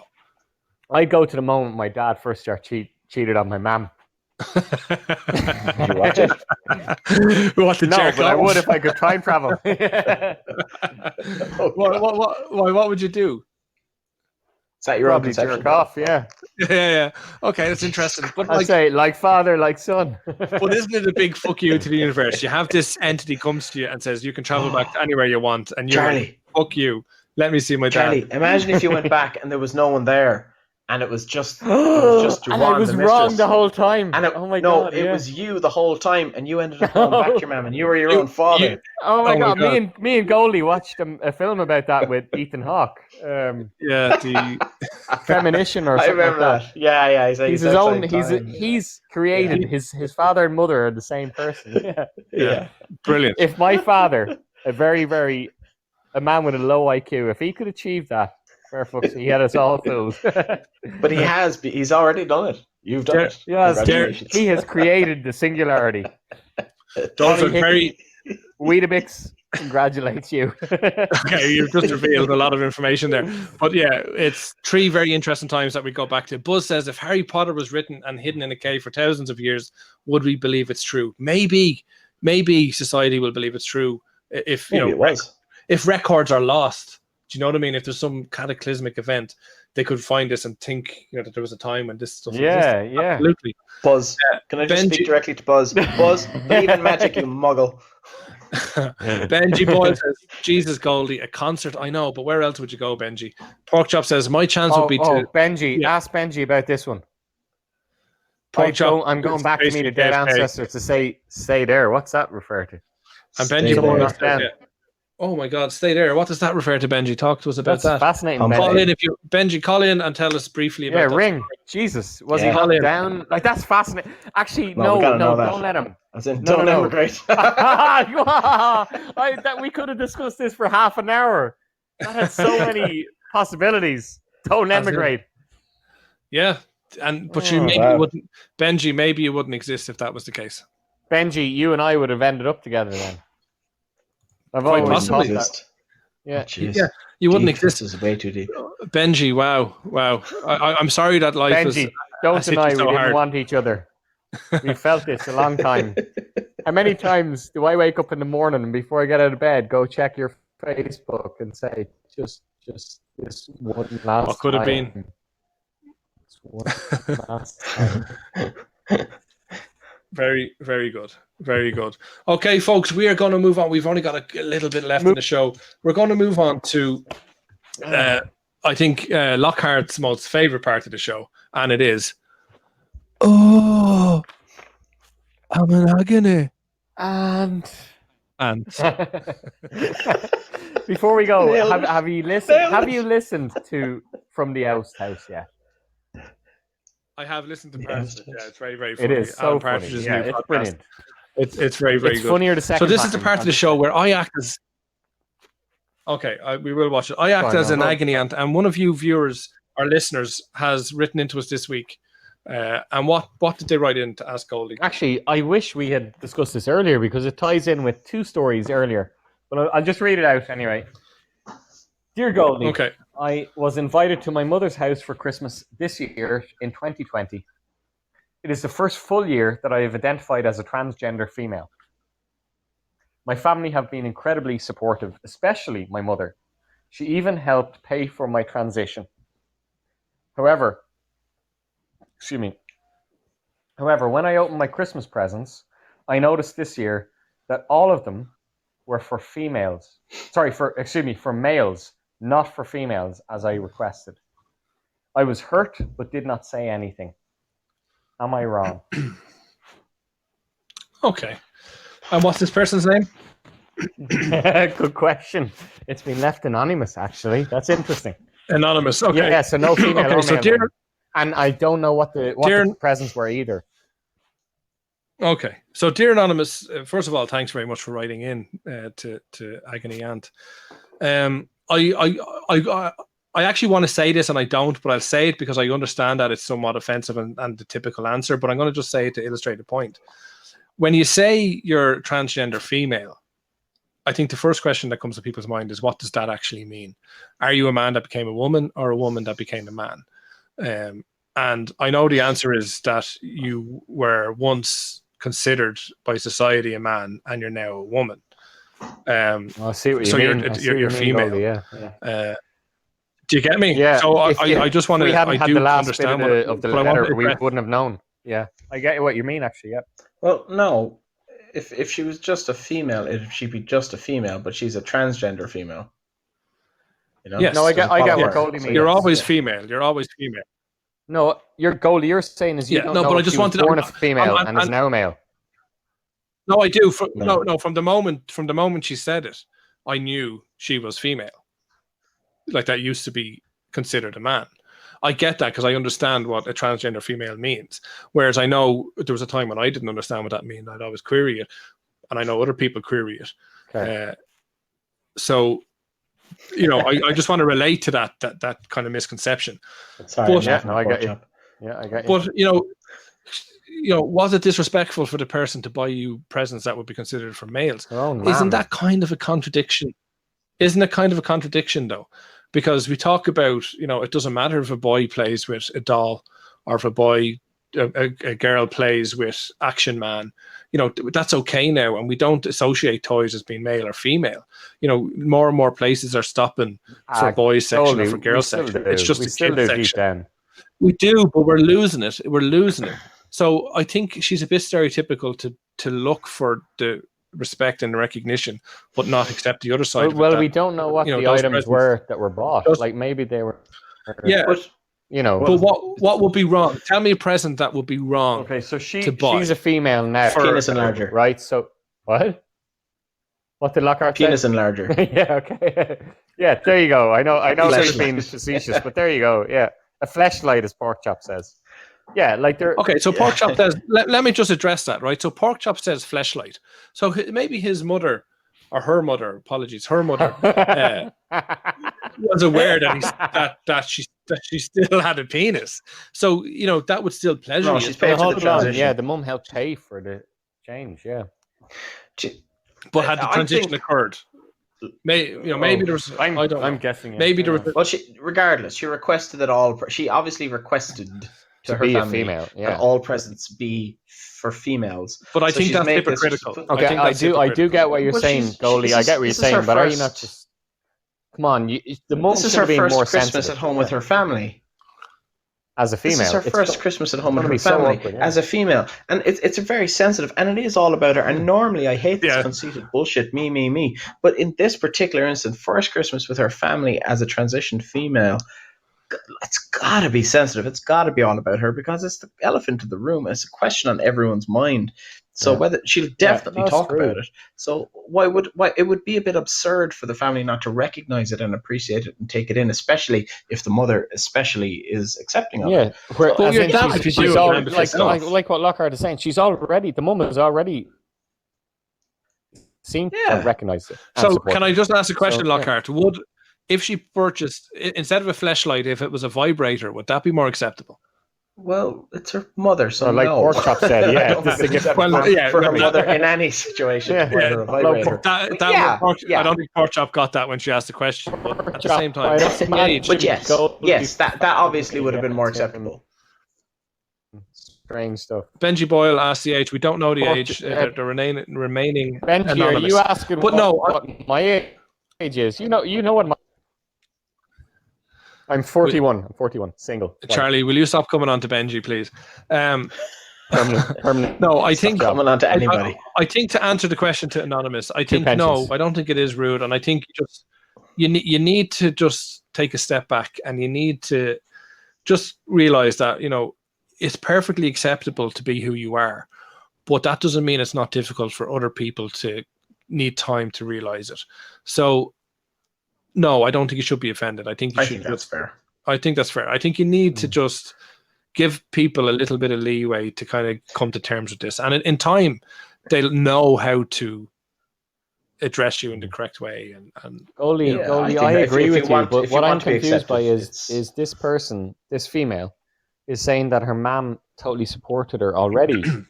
So what I don't get is if you've imagine you in this situation, like both of you guys are parents. I'm going to say fathers because you both identify as male. So both of you are fathers. So you identify your child. You've supported your child through this year, like Goldie, you said, a really tough year of transition, and you've been there the whole way. It seems like a slap in the face for that person's mom to then go and buy a very what obviously was viewed as a gendered present, as if you're saying you're really a boy. At the end of the day, you're really a boy. It's something my mom would do. I can't think of any gender specific present I've ever received for Christmas. Really? Ever. No, but what about I boxer think shorts, I think though? Something like that. I don't know what this present is, but I'm guessing it's something. Why would you get somebody boxer shorts for Christmas? No. People do. Oh, People come on, do. people No, always they do not. I got a pair this year, like three pack. I didn't this year, but I from did your previously. significant other, not from your fucking. No, my wife always Kids. got me Oh, frying pans. And to be fair, your mother is usually the That's one that sexist. buys you that shite. Yeah, your anyway, mum to is the begin one with. that gets that You stuff. know what I mean? Yeah. Okay. Yeah. Buzz You know what I mean? says socks and jocks. So, but socks are it is a statement unisex, present. really, aren't they? From your spouse, it is. Yeah, but I think let's get back to the point at hand here, right? If you if you just accept that they will need time, like you're saying, just because the mother has already said she accepted and then bought this gift as a fuck you, essentially. I don't think she did. I just think she still doesn't understand. Okay. Do you know what I mean? She It was doesn't an accident, understand. do you think? What she's not sure how to react. She's still coming to terms with it. So I I think give her bet a she bit was of room. regifting. She was regifting the gift, and that's the whole issue. She was saving money. Quite possibly. Yeah. Quite possibly. And sure, who doesn't do a bit of regifting from time to time? But You, I think, you'd regift the odd. Have you ever regifted me? No. Okay. Well, technically, probably. Love you, man. Fucking love you. But, yeah. No, but I think definitely give her some slack. Okay, because so you know you're what, at saying the end of the day, give the man some slack. conflict is not going to solve anything. So give some slack, work on it, express your feelings, and move on. Yes. Buzz. Brilliant. I think that's good advice for everything. Everything. So Buzz says, so someone bought the mother male presents. Probably the person who wrote in, and that's why they're pissed off. I know. It's good. It's good. Just quick question though. Let's go back to this. What are our gendered question. presents? Like quickly, what's coming into your mind apart from the dirty stuff? Like joking. What is a gender? Barbies. You're thinking Barbie, aren't but you? It's okay, but it's a grown up. It's a grown A up. bra. It's got to be a grown No up. one, yeah. Oh, no so one. grown up. Surely It's gotta be nobody bath buys stuff. a bra Bath for stuff. someone. Perfume. Like that's so personal. There's two Perfume measurements. or cologne. A dress. Cologne. Actually, perfume or sorry. cologne. Yeah, Lockhart. You Yeah. have to be right. It's cologne, isn't it? Someone got cologne. It's got to be cologne. Yeah. I don't know. Lipstick. Pork chop. No, but these days- Is lipstick quite personal? I don't think you'd buy someone lipstick, would you? That's very idiosyncratic. Like Pretty personal. yeah. Yeah. Whereas cologne, That's really sexy you gift would to take give a anybody, chance. especially your daughter. Yeah. Buzz bought Buzz, why were you buying your sister's car a present? That makes no sense. I think he means he regifted that. An essential oil diffuser for my sister's car. Essential oil. Yeah, it's Sister amazing. must The have been shite. pissed off. It's amazing. Do you think presents display a mark of respect for people, or is it just something that people might be not in great financial circumstances, so you shouldn't judge? Oh, I that's a haven't tough bought one, Goldie. A present. Like, the recession has changed. The recession in 2009, I'm going to say, and 10 has changed everyone's perspective on that, hasn't it? Maybe It yeah, has, yeah. but then And we grew up hasn't with COVID that, reversed that? But hasn't COVID reversed that? Because now There was a lot of spending this year, yeah. we're spending, but we haven't been able to spend our money traditionally, but now we're spending it like fuck every opportunity we can. We spend money Buying all sorts of shit on the internet because we've just to so get much just of to it. get something in the post. Yeah. Yeah, Goldie, so now Goldie, we're when we just were selling young, we or used to buying. make each other a Christmas present, like a video or something, and it cost Yeah, nothing I know. but the time. Like you spent hours making me a Christmas present. I spent hours making you a Christmas present, Yeah. and then when our kids And were they were born, brilliant. we would just buy a Christmas present. Probably spend a lot of money on it. Yeah. It was kind of meaningless though. So I think the comments here are very revealing. You know, I'm looking at them. Yeah, here. I think so. Quality of a present isn't based on the money spent. That's true, Buzz, because you can That's have. not true. you can- PlayStation 5. well, no. If you, if you queued, Lockhart, if you queued, fair As- fucks you. No, but I was offered one. as Are you Charlie serious? said, Yeah, I was offered one for 800 quid. that's ridiculous. That was Absolutely ridiculous. Some the fuck off. No, but let's not dwell on that, right? The quality can mean the sentiment. Do you know what I mean? So if you, as you say, Charlie, spend a couple of hours making a video for somebody, Yeah, the sentiment of that surely outweighs buying them Definitely. a stupid fucking present. Like, do you know what I mean? yeah. Even if So I think if the present costs €200, yeah. Like you and I, Goldie, But we're so hard working. We don't have the time now to give 5 hours to make each other a gift, which would be zero in terms of money because we just put together a video or video message or whatever it is. But we don't physically have the time anymore at this stage of our life. We probably will when we retire. But the value. But when of we present- did that, we didn't have kids. when we did Or that you did, videos, yeah, we didn't have kids, but videos weren't a thing. It was a novelty. Like, there was no such thing as WhatsApp. There was no TikTok or Yeah. Snapchat. Do you know what I mean? What we did was fucking on the forefront. Do you know what I mean? Yeah. Like I still have those videos you made. and we just fell behind. Yeah. We fell massively. And do you behind. remember? Do talked you about remember a girl I mixtapes. was going out with at the time Talked about made a mixtapes. sex video for you? Yes, Yeah, I do like remember that. That's I do, you yeah. can't put money on that. You just We're going to need to see that video. Well, I still have. There's a lot I of came sentiment across put it. into that. I came across a few months ago. I don't know I if bet you you still did. have it, Goldie. You probably I don't know. right. Well, I have it. I'll put up a clip for us. Yeah. Okay. I remember that year you really pushed the boundaries with it, and I was very uncomfortable. Uncomfortable. with the content. Uncomfortable. Come on. with your mom walking into the room serving us milk and biscuits. Bleak House Yeah. Series 3. I thought they only made 2 series. Oh man, Pork Chop says the level or thought out into a gift makes a huge impact on how the gift is received, and I think that's very important because it's not that you're talking about level, not as in price. You're talking about level as in thought, and thought is definitely, as we said, much more valuable. Buzz says the best present he got this year was a box of different soft drinks. I'd like to apologize for that. And is there something we can send Buzz here in the studio? Yeah, Because we gotta. That's Surely, fucking deplorable. surely this show is a better present than that. Come on, just listening to this is better than soft drinks. It's got to be, isn't it? Like, what soft drinks are we talking about? Are we talking about Coke, Diet Coke? Yeah.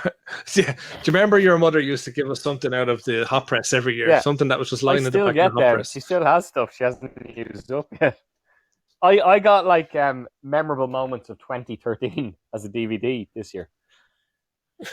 There wasn't that many. I'm just after getting a picture. Sorry, Charlie. I'm after getting a picture there from Buzz, and it's literally a box, right? That's been repurposed. Probably held bananas or something before it, and it's literally now.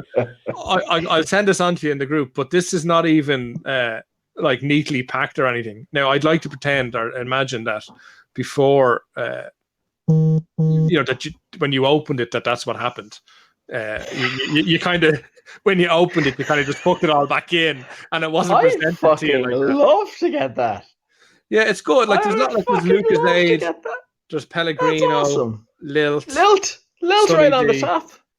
like Lucasade Sport, Sunny D, the purple Sunny D, Orangina. Oh. There's lots of different drinks, but honestly, I'd be like, what the that's fuck deadly. is No, this? that's brilliant. That's awesome. That's brilliant. What was that? Orangina. That's the one I was thinking of. That's excellent. Yeah. If there was Sidona, if there's Sidona in there, it's aced it. It's topped lots. He's complaining about this, is he? First of all, no, he loves it. Oh, he loves it, right? Who gave it to him? Oh yeah. He'll tell us. Ask him. I think that's a cool present. If you're into soft drinks, obviously. Sister, genius. I personally wouldn't be overly happy with that, but if whatever you're into, I guess. What? Yeah, but obviously there must be a reason why. Thanks for the gift. Well, he, knowing Buzz as I've got to know him since he's kind of been a fan of this show, I get that he'd appreciate that. And as he says, his sister went back to college and doesn't have the same income this year. So but that doesn't matter. She went to the trouble of buying all kicked the those. shit out of a vending machine. She went. And in fairness, she was shaking. She had to carry this it. fucking thing. She had to carry this fucking big thing to hand it to him. Yeah. Do you know what I mean? So to be fair, it's a very thoughtful present, and I know very thoughtful present. I know that Buzz is into kind of his various different soft drinks and different things like that. So yeah, it is good.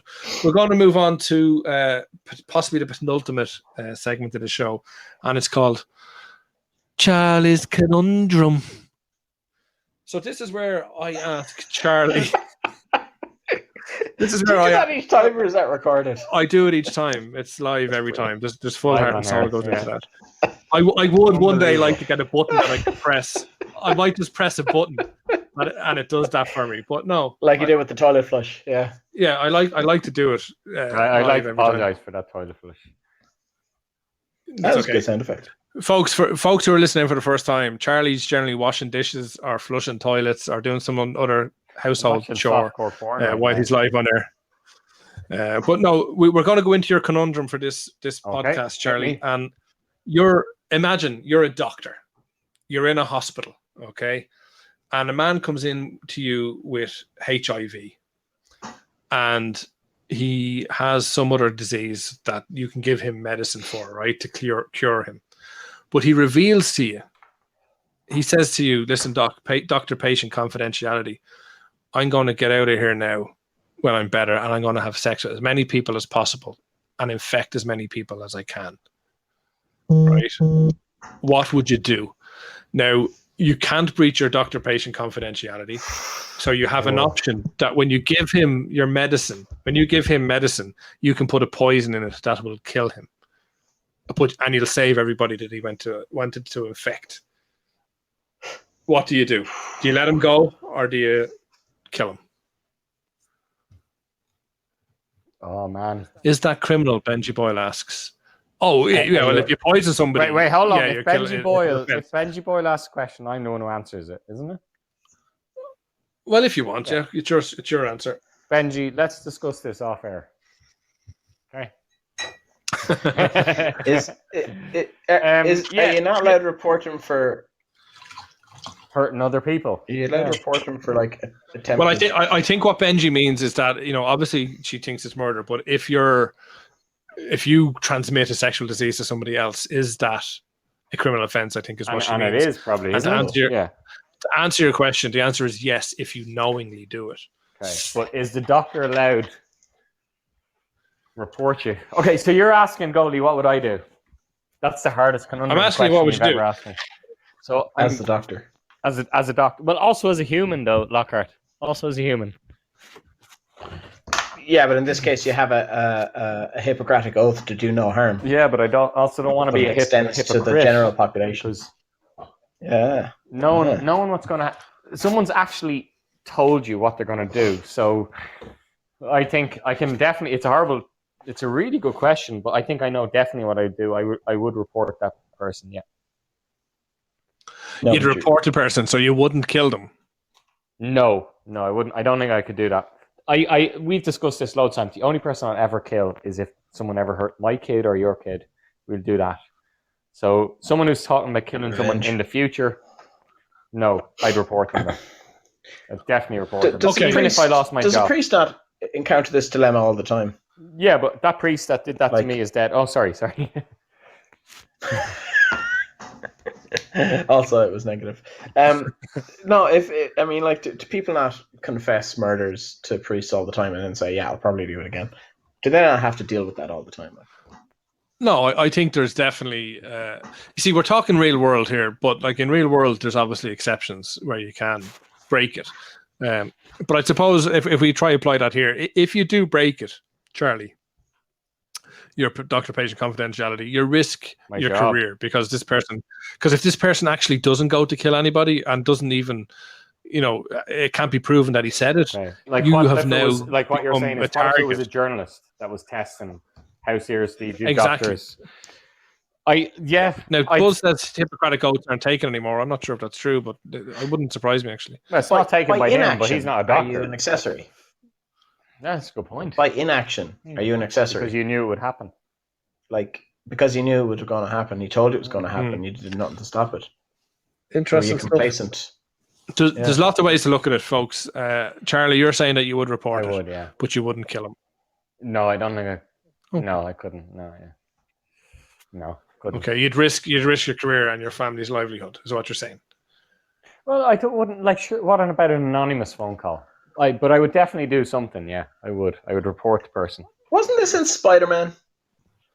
Like, didn't your man run past Peter Parker and into the lift, and then end up killing his uncle? Yeah, with great responsibility. With great power comes great responsibility. That's where that line was kind of. Well, Spider-Man's telling you you should kill him. Obviously, if Spider-Man tells us to do it. What would you do, Goldie? So I said I would report the person. Well, this isn't my conundrum. I know, but I've just said what I do. I would break the oath. I wouldn't kill them. I couldn't kill them with poison. So I'd break the oath. I'd make a phone call. So option number 3, I suppose, but I would break it. Yeah, I'd report them. Okay, I don't think I'd kill him. You have to live with yourself. I don't think I'd kill him. I'd do something else. I think I'd take another option. What would you do? But I can say that because it's not my conundrum. Okay. That's a really good question. Have you ever come across that in real life, or did you just make it up? Like, have you heard about that? That was a pure hypothetical situation. Okay. Benji, did that ever happen to you, or what are you doing tomorrow, or how are you celebrating New Year's? Lockhart has a thing for Benji, boxing, as if it wasn't quite obvious. Boxing. Oh, brilliant. Okay, Lockhart, you contacted us earlier on today, and you wanted to bring a little segment to the show. What is it that you want to talk to me about today? What? Did I? About what? You messaged me about 50 crazy stories in Florida. Oh yeah. We told you we'd never get to this. The actual one I wanted to talk about was the coronavirus challenge and how fucking stupid are kids these days, licking toilet seats on airplanes. But there was an influencer filmed herself licking a plain toilet seat on TikTok as part of the coronavirus challenge. I thought that was pretty retarded. But that's it. It was just how stupid are like, it just seemed it was the whole virus thing, and all the people who don't think it exists or don't care about it are the young who it doesn't affect. I thought that was a bit. Do you think at this point in the year they still don't believe it? Is that actually possible? No, it's not that they don't believe it. It's just that it won't affect them. It won't hurt them. They don't care. But if it was the other way around, if it was the young that it did affect, Jesus, there's nothing that the elderly wouldn't do to protect them. Right. I saw an ad along those lines. Yeah, I'm sure you've seen it too.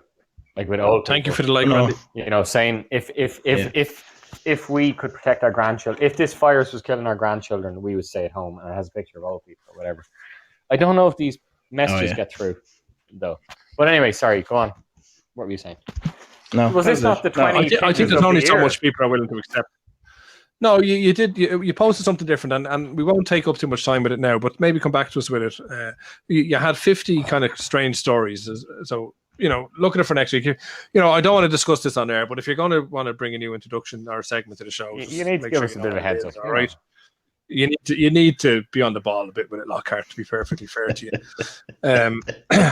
So that does bring an end to episode 46 of Midnight in Baghdad, folks.